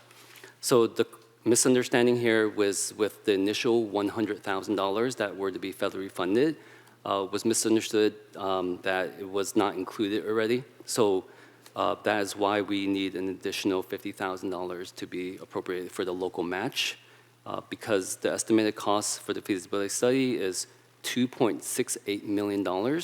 And we need to local match 50% of that number. So our local match is $1.34 million. Costs for preparation of plans and specifications and construction are cost shared at 35%. The CAP 103 study will focus on approximately 550 feet of unarmored bluff and beach along Esplanade Avenue between Manor Drive and the southerly property line of 380 Esplanade. Since 2020, the City of Pacifica requested a general investigation GI study with Army Corps to comprehensively assess erosion and shoreline vulnerabilities along its coastline.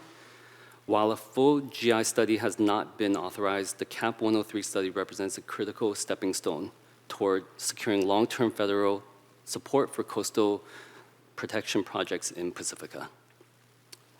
So the next study, this is the CAP 204, provides the Army Corps to plan, study, and build projects that are in connection with dredging of authorized federal navigation projects.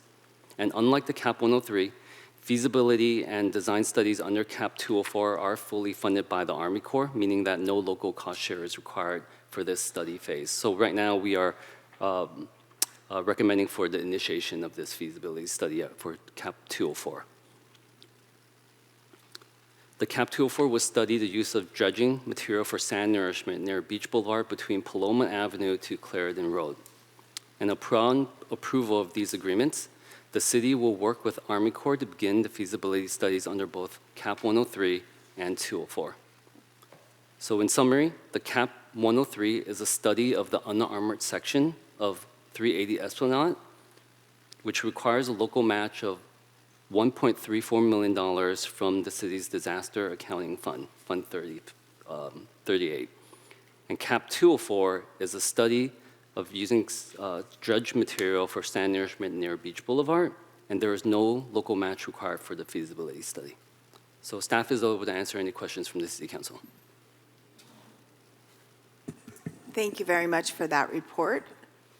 Are there any initial questions from council? Yeah, I have a couple. Mayor Pro Tem Bowles. Nope. First time using that title. Thank you, Madam Mayor.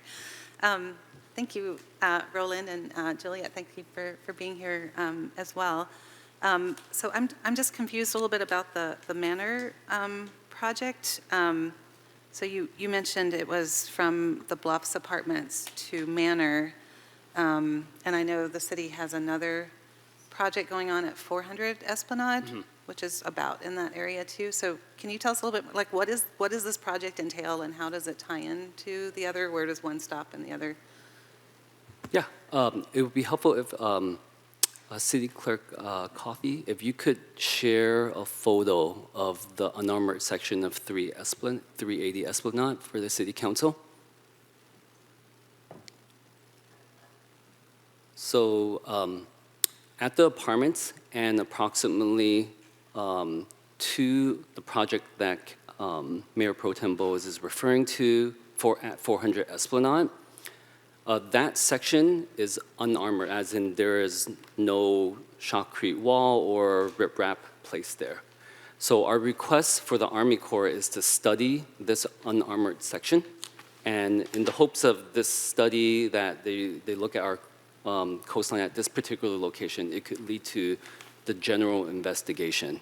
So right now we only have the CAP 103 to study this unarmored section right here. So it is between the apartments and the project you're referring to, this unarmored section. 400 Esplanade, that project, we are trying to get permitted with the Coastal Commission, riprap that we placed there around the 2016 storms.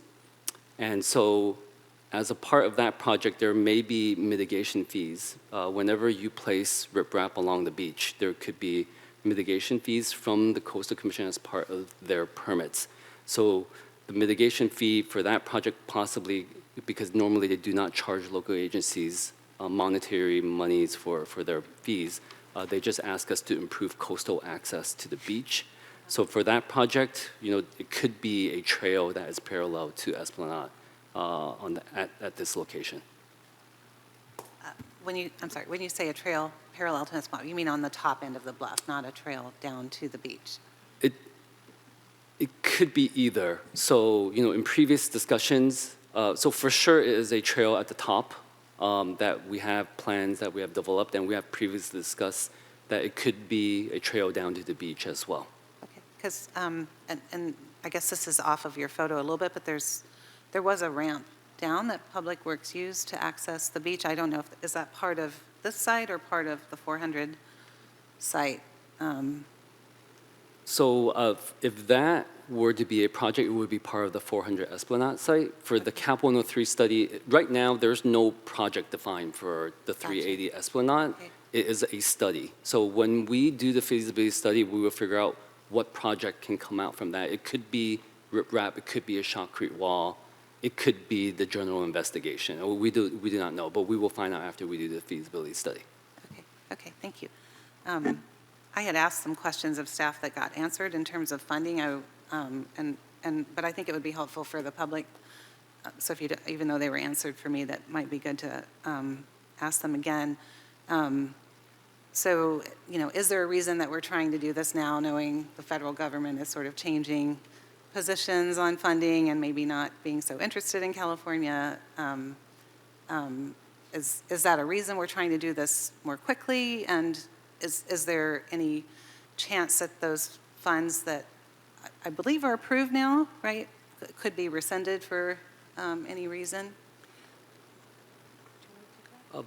I'll pass the funding question and whether it could be rescinded to the Army Corps. But as far as why we would like to proceed now, I've been here for around 2 years, and we have been trying to get the CAP 103 and 204 studies in place since I've started here for the past 2 years. So it's been a long process.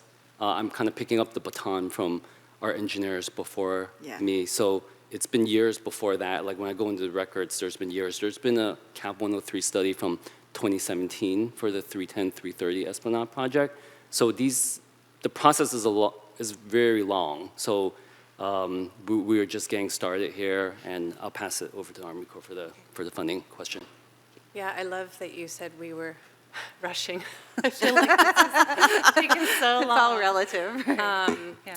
In terms of the funding, I think that the Continuing Authorities program, so most Army Corps projects have to be authorized by Congress and then appropriated. Continuing Authorities is authorized all the time, so it's continuously authorized. And then the appropriations are not, they're sort of through budgetary process. So these two projects were authorized because we determined through the federal interest determination that they are appropriate for the authority.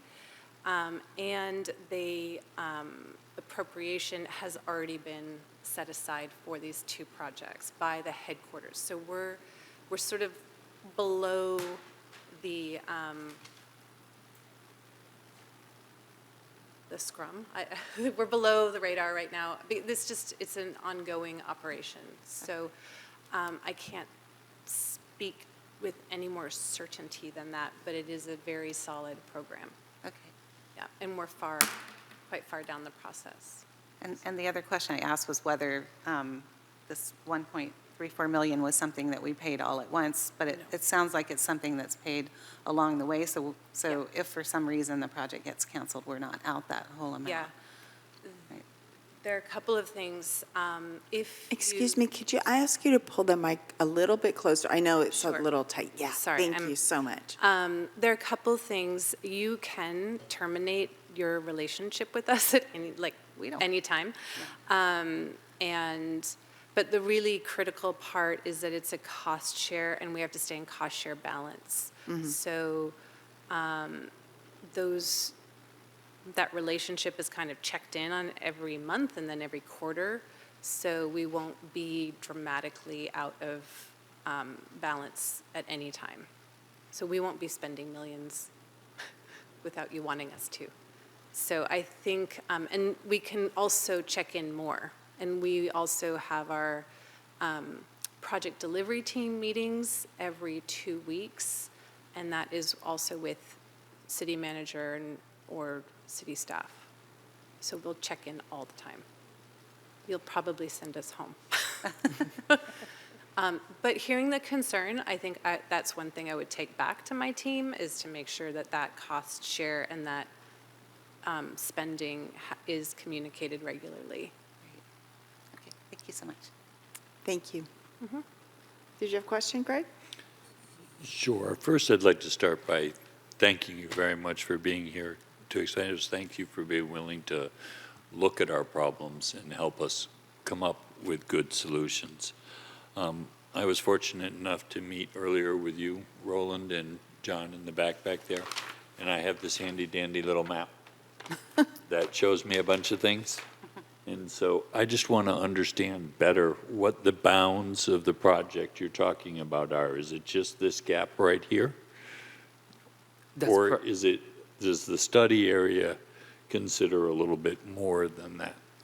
So there's the CAP 103 study, which is only the gap. So it's that section with no riprap near 380 Esplanade.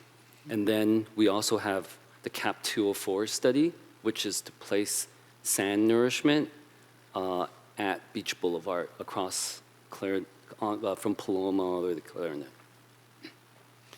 And I assume that includes the tie-ins with the existing infrastructure that's there and making sure that we don't create more harm next door by doing this here? So we do not know what project will come from the feasibility study. There's going to be engineers working on this, and that's going to be taken into account the best type of, if it leads to armoring, what's the best type of armoring that can be placed here. And we're going to be looking at the neighboring properties that make sure it doesn't disrupt their properties. Thank you. Any questions? I'm good. No? Okay. We need to do public comment. If you have other questions, you want to do that, or on the other side I of? can just ask one more, just on the sand nourishment. Can you tell us how that relates to the Beach Boulevard Infrastructure Resiliency Project? Is that, because I know there's some sand nourishment currently proposed as part of that. So is it that we do that project and then we do the sand nourishment, or could the sand nourishment happen even before we built that project?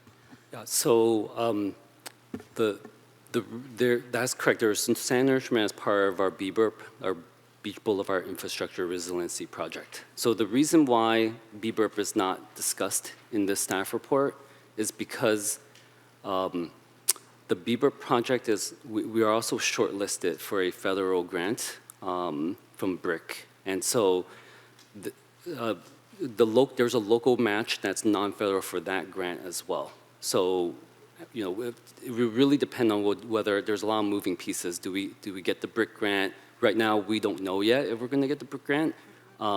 So we will look into that as we get closer in finding out the determination on the BRIC grant. Are there any economies of scale of doing them concurrently? In other words, once you have the equipment here, is there any savings? So there's a scope on the Beach Boulevard Infrastructure Resiliency project that we need to keep for the BRIC grant. So it's not just about the monetary value of trying to do everything at once here. It's about keeping to what we apply for on the BRIC grant.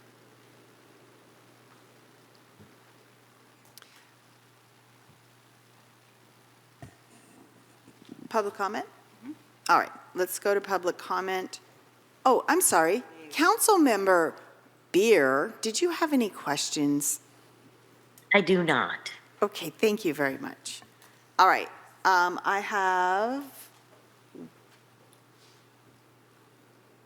two cards, Cliff Lawrence and Kimberly Finale.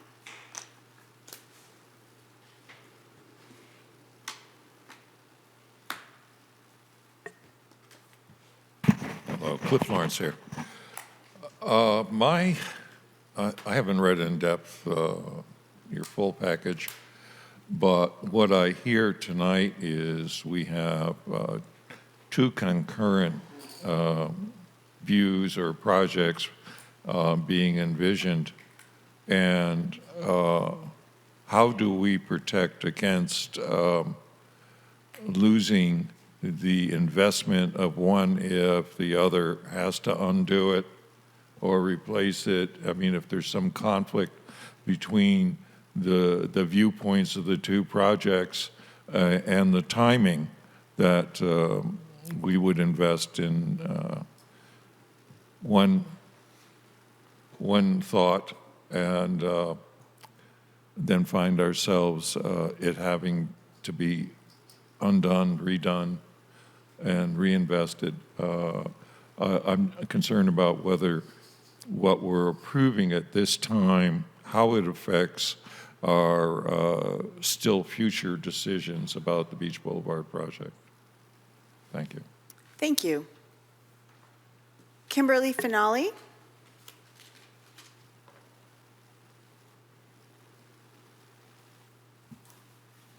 Good evening, Mayor, Mayor Pro Tem, City staff, Kimberly Finale, resident of Manor, here this evening speaking as a private citizen. I would like to begin by thanking you all for your service, for your consideration of the very important topics that we face here every single day in Pacifica. I appreciate each and every one of you for your unique abilities, your colorful personalities. Each of you represents each of us to make up the beautiful fabric of this community, and I thank you. Secondly, I've got some pretty serious concerns about this proposal. As a resident of Manor and a frequent user of our entire coastline, the entire coastline of Pacifica, I would like to remind you that this area has been being studied for decades. And all this council needs to do is revisit previous studies and know that the situation has only exacerbated. Additionally, there was an incredible thesis written in 2010 by one Sean Christopher Heiser. Let's see, it's called Living on the Edge, Environmental History from Muscle Rock to Pacifica. It doesn't include the name, the city of Pacifica in the title, but the thesis, the study does indeed include the Pacifica coastline. This thesis was submitted to the faculty of San Francisco State University in partial fulfillment for the requirements of his degree in the Master of Arts in Geography. It is an incredible piece of work. It has been emailed to the City Council by my dad, Leo Leon, in the past, but I'm happy to forward. I certainly have a copy right here on my phone. I'm happy to send that to you. It's a must read when it comes to this area and this topic. My serious concern, finally, would be throwing more money into the ocean. It just seems like it's ridiculous. Literally throwing cash. And from an emergency fund, when we could be facing some pretty serious emergencies this summer. You know, my backyard opens up to open space, and GGNRA hasn't come to maintain that land. And if my house burns down, it's going to be coming from GGNRA open space behind my house, and they haven't done any clearing of the base of Milagro Ridge behind the private homes there, and we're going to go up in flames if that ridge catches on fire. Thank you so much. Thank you. Thank you very much. I have another card, Kata Gomes.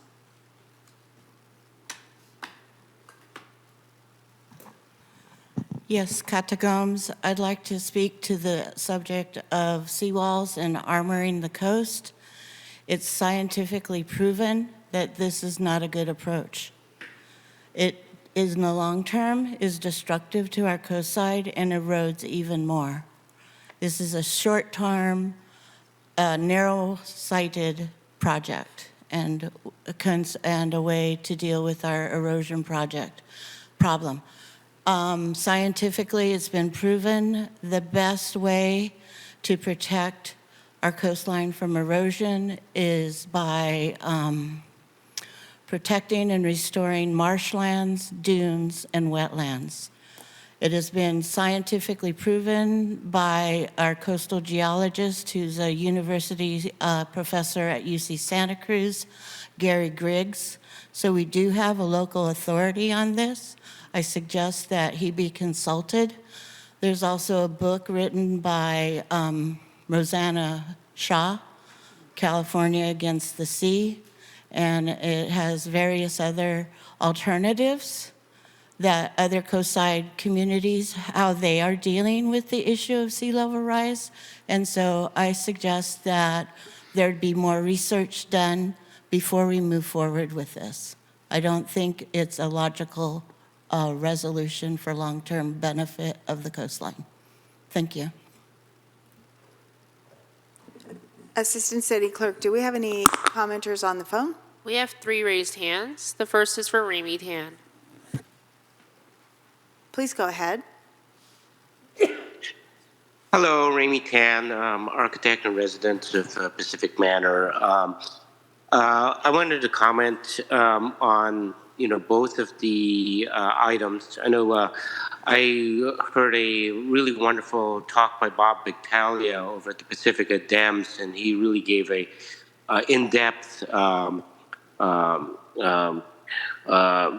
speech about the coastline, and he talked about some artificial reefs that he and a number of former Army Corps engineers and coastal engineers have proposed that really needs to be looked at in conjunction with the 204 study, just to make sure that the sand nourishment stays in place. And that's a study that these guys have done basically on their own dime, and it was very detailed. And so I'm hoping the Army Corps coordinates with these fellows, as well as the other engineers and authors aforementioned by the other speakers. Also concerned about the 103 project. There's a cost associated with that, and given we need to coordinate again with the things on the reef, as well as the Coastal Commission, which is completely against armoring. So any solution that proposes armoring gets shot down by the Coastal Commission. So that study really needs to be a lot more holistic, and it does need to look at beyond that area, the bluffs, as well as the two remaining apartment buildings north of the bluffs, which is falling off, and the area north of those buildings, which already have been demolished. So that whole area needs to be looked, and then going further down past the RV park, the trailer park, and the storage sites, all needs to be looked at in conjunction. So hopefully that will be done, and I think there needs to be a cost sharing between the city and the property owners along that coast, because they get the most benefit from any of these studies.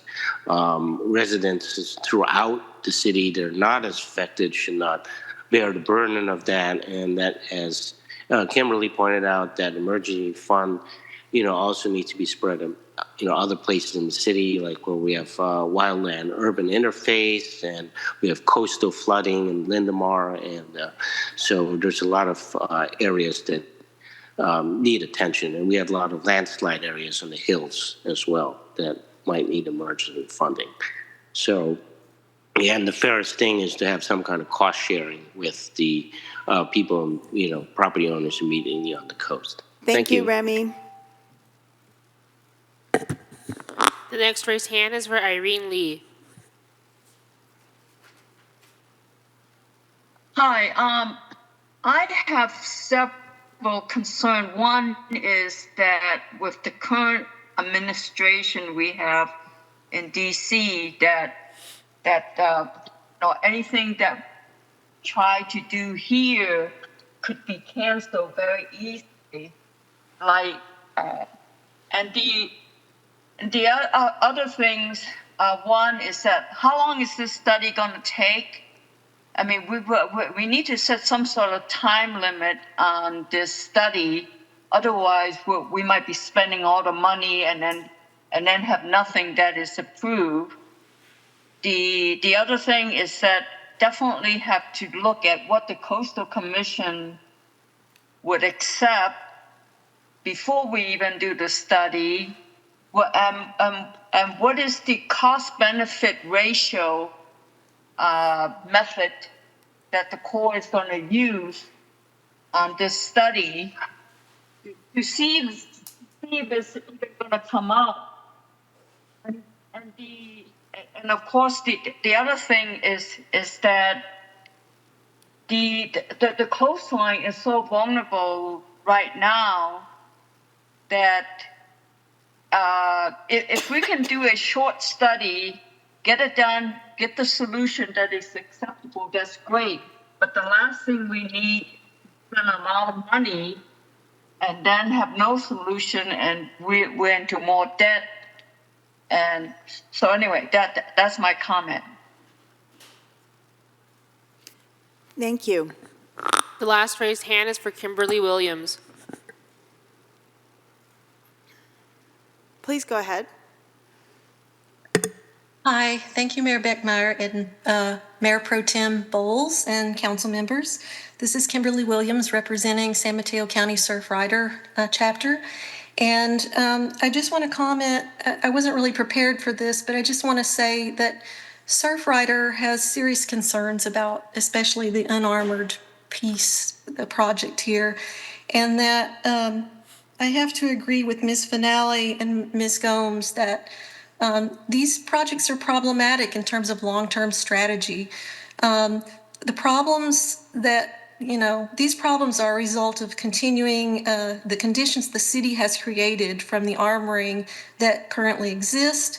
It is unlikely that sand replenishment will last, and the consultants for BBURP were clear about this. More armoring will accelerate erosion on site and adjacent, and it will continue a cycle of beach loss. So it's also economically unsustainable. Surf Rider continues to encourage the city to explore alternatives to a hard armoring strategy for Pacifica. Thank you. Thank you. There are no other raised hands. Thank you very much. So that will close public comment and bring it back to council for deliberation discussion. We can ask a few more questions of our... Yep, and ask more questions. I Absolutely. have a question. Oh, yeah. Yes, Mary. please, Mary, go ahead. Thank you, and thank you to the Army Corps for being here tonight. It's really helpful. Could you talk about your working relationship with the Coastal Commission? So, in what respect? Because it's... I mean, any respect, I guess. I guess I could use an example. We're working on delivering a workshop together along with Coastal Conservancy and other regulatory agencies to really explore the different permitting requirements for different solutions, right? So onshore, nearshore, offshore, what would that look like? So, I mean, it's a collaborative relationship. Army Corps also has a regulatory component to it. It's separate to the civil works component. So if I ever need to feel more empathy, I go over there and talk to them and hear what their life is like. But I would say it's respectful and collaborative. I appreciate that. Thank you. Mayor Pro Tem Bowles. I'm still not used to that. Wanted to bring up some of the questions from the public, but I did see somewhere that there is public engagement as part of this process. Can you talk about that a little bit? Yeah. So I think our goal, obviously, is to deliver a project that meets its purpose and supports the community in a sustainable way. So takes into social and environmental considerations. That's a huge piece. We have new agency-specific procedures that will apply to our program, and those look at comprehensive benefits. So not just the economics of a project, but the social and environmental impacts as well, to decide like which alternative moves forward. I think I lost track of my train of thought. The public engagement. Mm-hmm. So the other piece is that I can't imagine how you built that amazing plan without a ton of public engagement. So we don't want to exhaust everybody by asking all the same questions, but we want to sort of build on what's already gone forward and then bring people in a meaningful way so that they can comment on the ideas that we're putting forward. They can correct any bad assumptions. The benefit cost analysis is really inherent in the selection of the best path forward, and definitely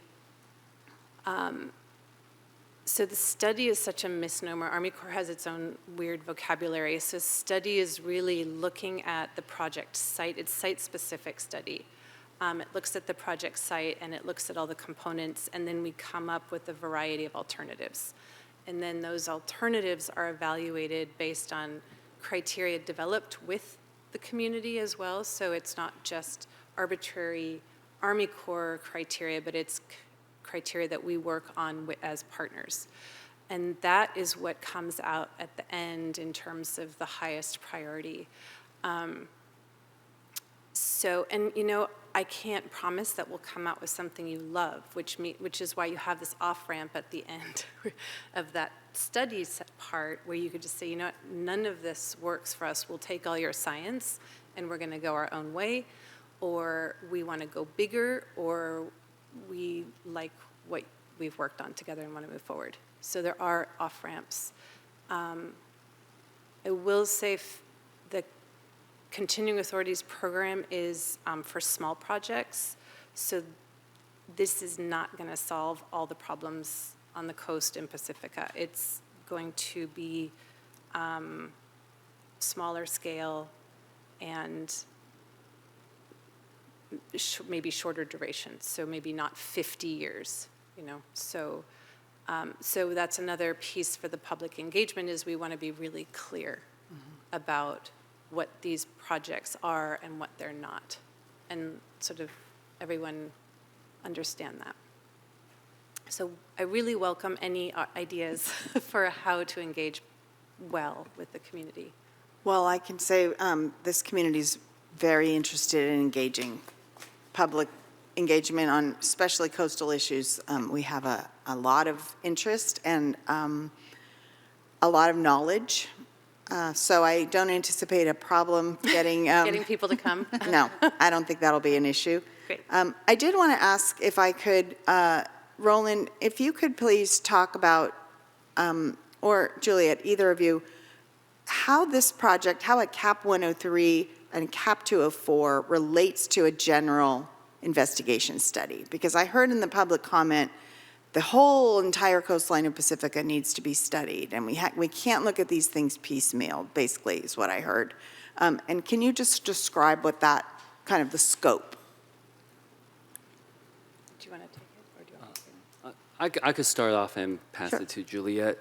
So the CAP 103 study, it can eventually lead to the general investigation from studying this unarmored section, that you start seeing that maybe there's more of a need to study the whole coastline. The other way you could trigger it is with the monetary value. So right now, if it starts, you start looking at a project at the unarmored section of 380 Esplanade, and it exceeds the $10 million threshold that is in the CAP 103, then the recommendation comes from the Army Corps staff for the general investigation. So the reason why the city went with this approach is because this has been done before. It happened in San Francisco for one of their projects where they started with a CAP 103 study, which eventually led to the general investigation. Do you want? If you have something to add, please. Yeah. So one piece of good news is that actually the Continuing Authorities Program project limits were just increased to $15 million, and that was under the Water Resources Development Act of 2024, which passed in January 2025. Not to be confusing, but that we just got implementation guidance and approval for that $15 million project limit. So I think because it's a partnership, if you find that the alternative that we come up with just isn't going to cut it because you want it to be a 50-year or you want it to be more expansive, then that's where we would make the recommendation to do a GI. A GI study is one of those that requires the authorization and appropriation, so that's a much longer term engagement with your congressional representative, with DC, and it's just a different animal. Thank you for clarifying that. Who's up? No, go ahead, Greg.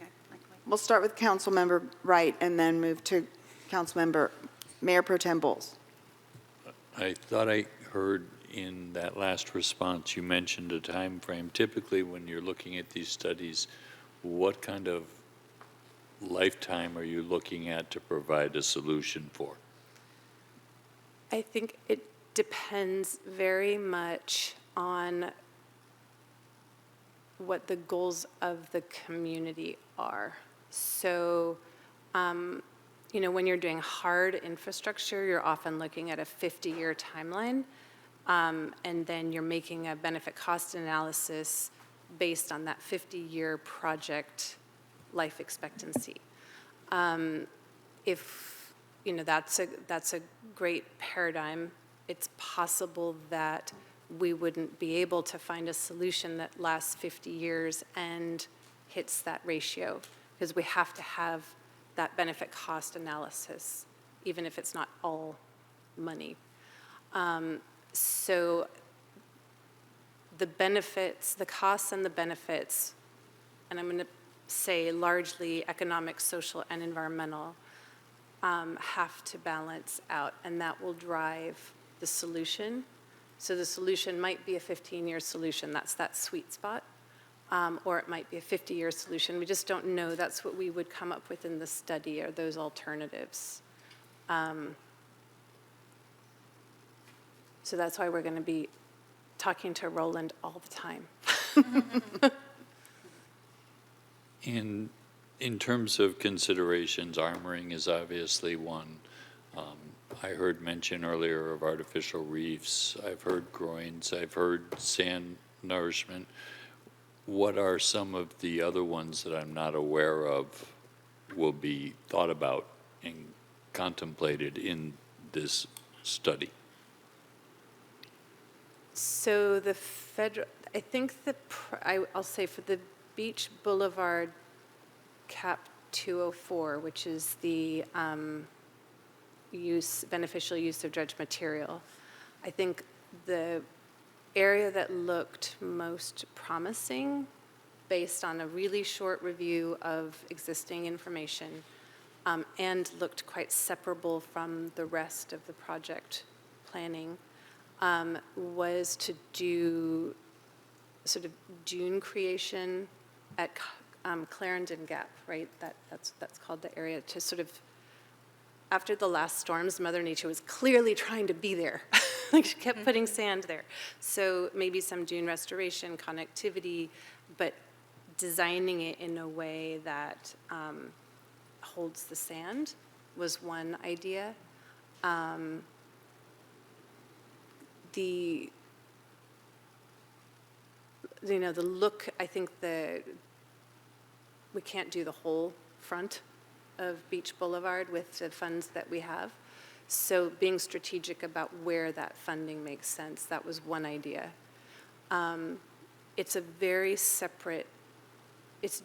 geographically separated from the Manor, the Esplanade Manor area. And that one,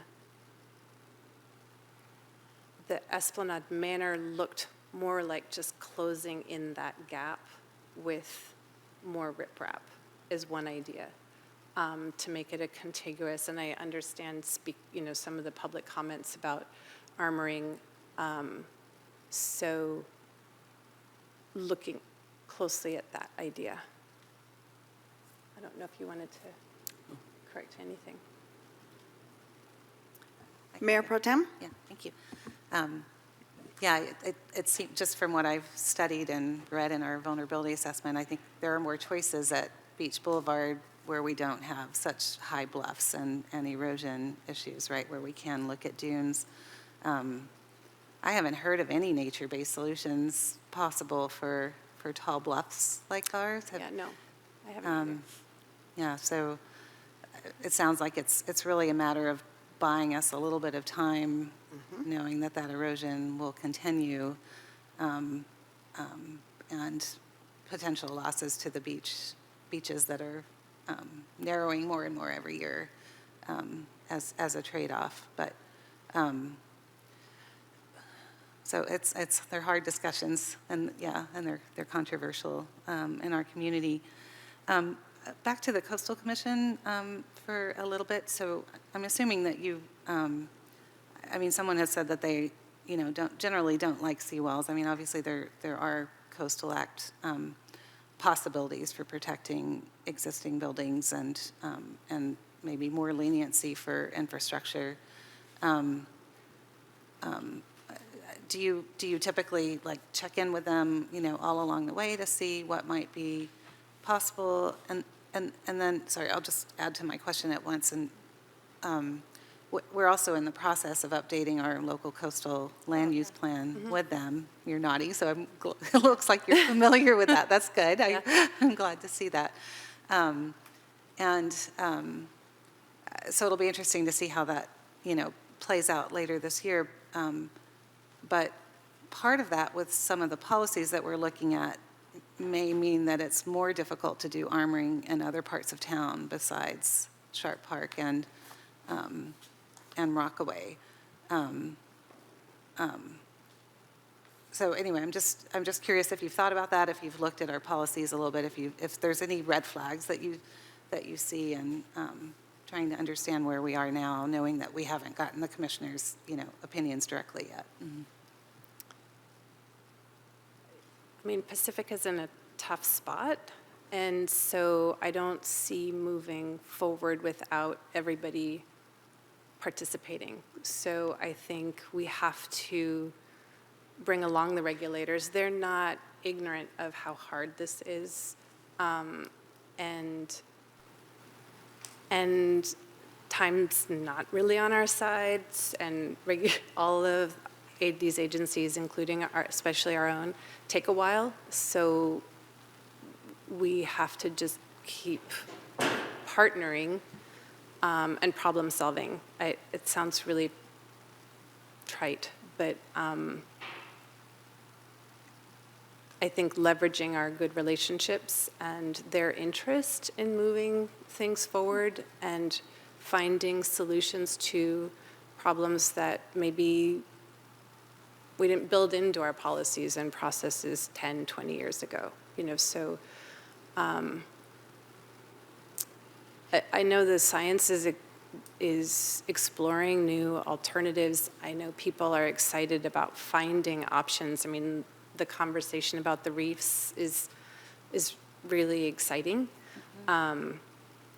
It's a high energy wave environment that is tough to work in. So the alternatives are harder. Yeah. So I don't know. All that to say, we'll work really hard together and try to do the best that we can for our towns. Yeah. Thank you.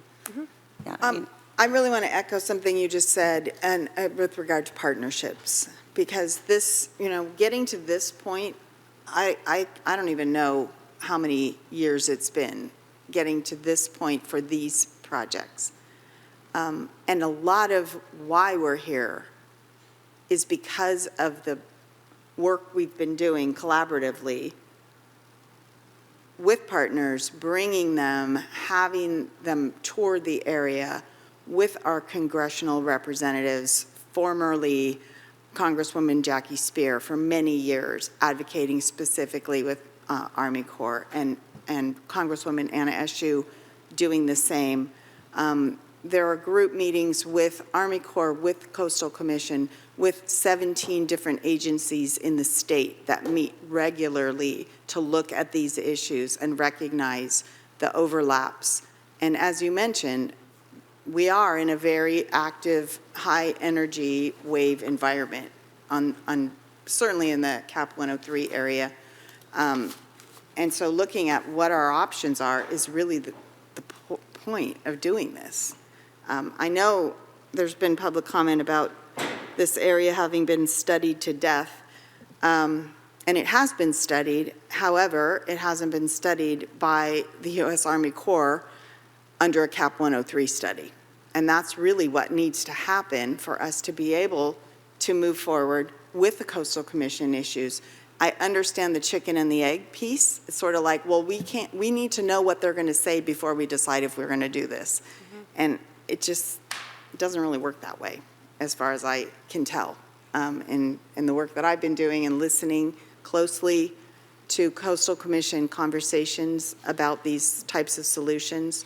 In terms of our community, I really appreciate all of the close observation, and I appreciate that we have in our midst very well-regarded coastal engineers who are daily working on issues, including, what was it, yesterday? No, Saturday?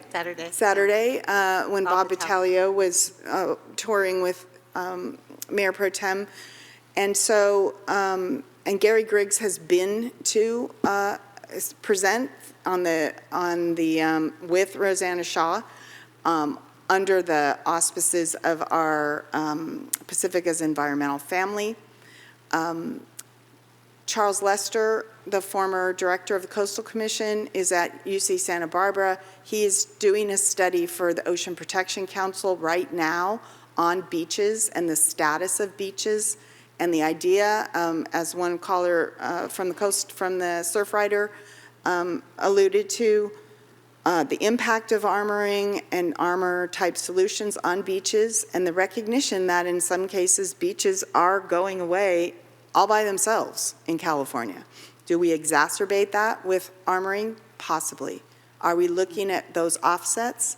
So what I was wondering in terms of all that, City Manager, is how you would imagine this work, these two studies, the CAP 103, the CAP 204, fitting in terms of, I'm imagining almost like a puzzle or mosaic, with the proposals in our local coastal land use plan for our coastal management plan and our mitigation plans. Can you speak to that at all? Sure, I will try. One component to this that I think is very exciting is, and I've said for the 8 years that I've been here, is that Pacifica's coastal issues are incredibly complex, and solutions to them are going to involve local, regional, state, and federal partnership, both on the funding side and studying and implementing programs. And so, you know, a very exciting piece to this is it's actually we've had fits and starts with the Army Corps and have worked very long for many years on this, ever since I've been here, actually. And this is actually a tangible beginning to these CAP projects. And so it's very exciting to be bringing a federal partner into this and that perspective. In terms of how this all rolls forward related to our shoreline adaptation planning processes that are an action item in our local coastal land use plan, everything's on the table as we move forward in future years. All of the ideas, all of the stakeholder agencies, again, you know, the local community, the county, state, or regional, one shoreline, the state, as well as federal, should be at the table to look at solutions to the complex problems that we have and what is the best path forward, both short-term emergency needs that we have to buy time for mid and long-term solutions that are in the best interest of Pacifica. So I think these CAP studies are absolutely part of that formula, part of that, you know, pieces to the puzzle that need to happen. You know, studying the feasibility of artificial reefs, studying all of these ideas are essential. We really are on the cutting edge of action for, you know, really great future-looking shoreline adaptation, and this all adds to that. Thank you. Councilmember Espinoza, did you have something you wanted to add or questions? Nope. I don't want you to think I'm not. No, yes. I understand. Keep you in. Councilmember Wright? Back to you. Thank you. I want to say we have a big problem out there. I think we all know we have a big problem out there, and I want to say that we need your help. And thank you for being here to help us figure out our problem, because it's certainly not your problem. You're here to help us and to help us understand it better. And you bring an expertise to this that we just don't have, and frankly, I don't think we can afford to have. And thank you for that. I would like to know from you just a small list of some of the considerations of things that you give in your projects. Like, do you consider this the effect on the surf? Do you consider the effect, obviously, on property protection? That's part of the reason we're doing this. Do you consider the effect on fishing? Do you consider the effects on the environment, on public access, on safety, on things as simple as whale migration or fish migration? Do you take all that stuff into account? Are there some others you can think of offhand? So the big ones that you mentioned, like life safety and property protection and, those sort of, yes, all the time. I think the other less common things like whale migration, other impacts of on the environment, we would really rely on local knowledge to elevate those things, because that's maybe not, it's not where we live. I live 20 miles away, but those are important considerations that need to be brought to the table. Now, they may be things that we can't do anything about, but if we don't know about them, we definitely can't do anything about them. So that's, again, the really critical role of public engagement. Sorry, you really got me on the whale migration, because I'm really nervous about that, and the effects of sound on them. But I think there are things that we have to do by the authority or by the fact that we're a federal agency to protect life and property. And then there are things we just don't know, and that are important here that we would really ask that get brought to us. I love this open forum. I was like, maybe we just come and present every quarter and then get feedback. Did that answer your question? Yes. Okay. I do very much look forward to working with Yeah, you I'm and excited. you helping us. Thank you. Mayor Pro Tem.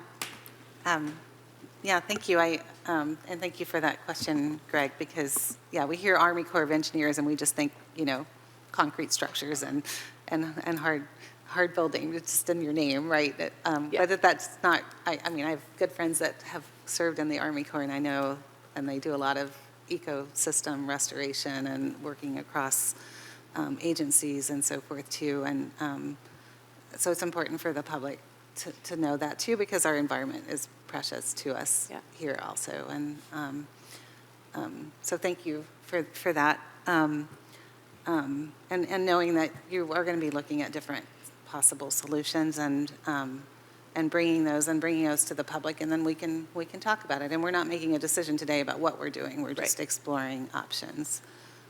And may I just add that any change that you see in a federal agency, and I speak from the perspective of working for FEMA previously and now Army Corps, the best changes are driven from our engagement with the communities and based on community need. They're not coming from the great ideas in the Beltway. They're brilliant people there, but really it comes from people who are living it, and the pressure that we get to make the changes. So again, it's really critical to get this important feedback so that we can change for the better and meet the needs of the community in an appropriate way, and not like, build you something you don't want, a bridge to nowhere or something. Yeah, thank you. And can you just talk a little bit about the timing? How, I guess I'm not as concerned about the sand nourishment, because I know the seawall's being designed where the nourishment is not necessary structurally, but for Esplanade, where we've seen 30 feet of bluff lost episodically in one place overnight, and a couple of other places over a winter season. How much time do we have, and how much time I mean, and this is just the initial design process. It's not a project ready at the end of this. I can't tell you how much time you have. What's the question? How long is the project going to take, or Yeah. the Yeah. study? I Yeah. mean, mhm.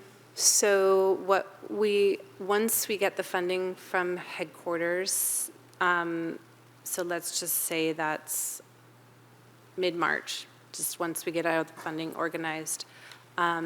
It's our goal to get all of our work done in a year for the feasibility study, and then it gets reviewed by everybody. So our review takes as long as our work, which, so that's a district review, a division review, and then a headquarters review, just to make sure that all the math is right, all the assumptions are, taken care of. So that's another year. So 2 years is the amount of time we would expect to spend on the study. And then we come back, and there really isn't a lot of design done at that point. You might have 10% design. So it's just enough to say, yeah, this makes sense to us, and move into the design and implementation phase. Okay. And so it's a requirements gathering. Uh-huh. And even though we're spending a lot of money up front, a lot of money to us who don't have a big budget, and as people have It's a said, lot we of don't. money to me. Yeah, it's a lot of money, and we don't have a lot in our disaster fund. But by doing this study through you, then there's potential funding for the actual projects that we as a community decide is the right project. Yes. Right? And so that's the other benefit of Yeah. working with you. Yeah. Yeah, thank you. I don't know, from my limited experience on a very small scale, doing some little bit of building, it has been my experience that good planning actually saves you money in the long run. Could you speak a little bit to that and why it is that your expertise and you're doing the studies and doing the reviews, how that's going to benefit us? So as a planner, I'm very excited that somebody said that out loud. So,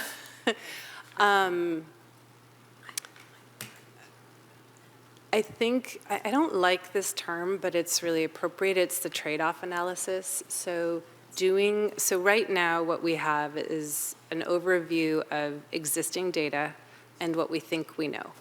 So the planning process will let us explore that more, find out what we don't know, find out what we need to know, and then work with you to figure out what the priorities are, what the goals are.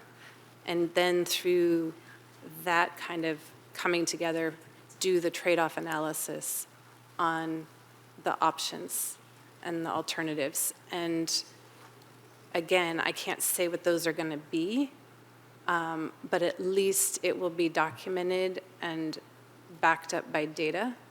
And also, my favorite, least favorite part of it is the risk register. So that really, we have our assumptions documented up front, but we also have the risk register for the unknowns, so that we can kind of adapt if needed down as we get through the project implementation. I never feel like I quite answer your question. There are always more questions. Yeah, I'm happy about what I've heard from you. I wish we were fortunate enough to have you on our staff instead of the Army Corps of Engineers. Well, my boss might. I'm almost ready to make a motion to move forward with this as proposed by staff. Is that a second, Councilmember Beer? Was that a motion, or was it almost a motion? I know, right? Mayor, if I could chime in. Yes, please. When the motion is made, or if it's been made, if you could just specify every reference to the $1.29 million that appears both in the recommendation and in the resolution language needs to be changed to 1.34 million, so that we have that as part of the record and part of the motion. Then I change my motion to as amended by staff. And sorry, just one other question that again, I asked, but, so can you clarify what our fund balance is for the disaster accounting fund now, in light of the earlier decision we made today? So the current fund balance is 7.1 million. Thank you.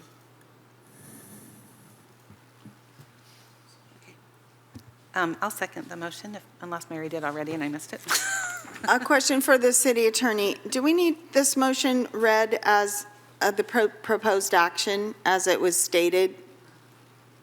Do we need the language in the motion, the proposed action? My understanding is that Councilmember Wright made a motion, was clarified by the manager, and so the motion on the floor now is the motion that was clarified by the manager. Yes, my question to you is, do we need to read the language that is stated in the proposed action in the staff report? No, because that's been amended. Okay, so as amended to the 1.34 million. Right? And seconded by Councilmember Bowles? So I have the motion made for this item as amended with the 1.29 million changing to 1.34 million references made by Councilmember Wright, seconded by Mayor Pro Tem Bowles. We'll start the roll call vote with Councilmember Wright. Yes. Councilmember Espinosa. Yes. Councilmember Beer. Yes. Mayor Pro Tem Bowles. Yes. Mayor Beckmeyer. Yes. And that motion passes unanimously. Thank you very much. There being no further business before the council, I would like to adjourn the meeting in honor of Philomena O'Shea. And Councilmember Beer, did you want to say anything about Philomena? Yes. Philomena O'Shea is one of the matriarchs of Pacifica, and she raised a whole gaggle of kids, both younger and older than myself. And not only that, but she took so many women through recovery. I can't even imagine the hundreds and hundreds of women that she touched, not only in Alcoholics Anonymous, but in all the other programs as well. She was such an amazing person, and she will be very, very missed. Thank you so much. And with that, we're adjourned.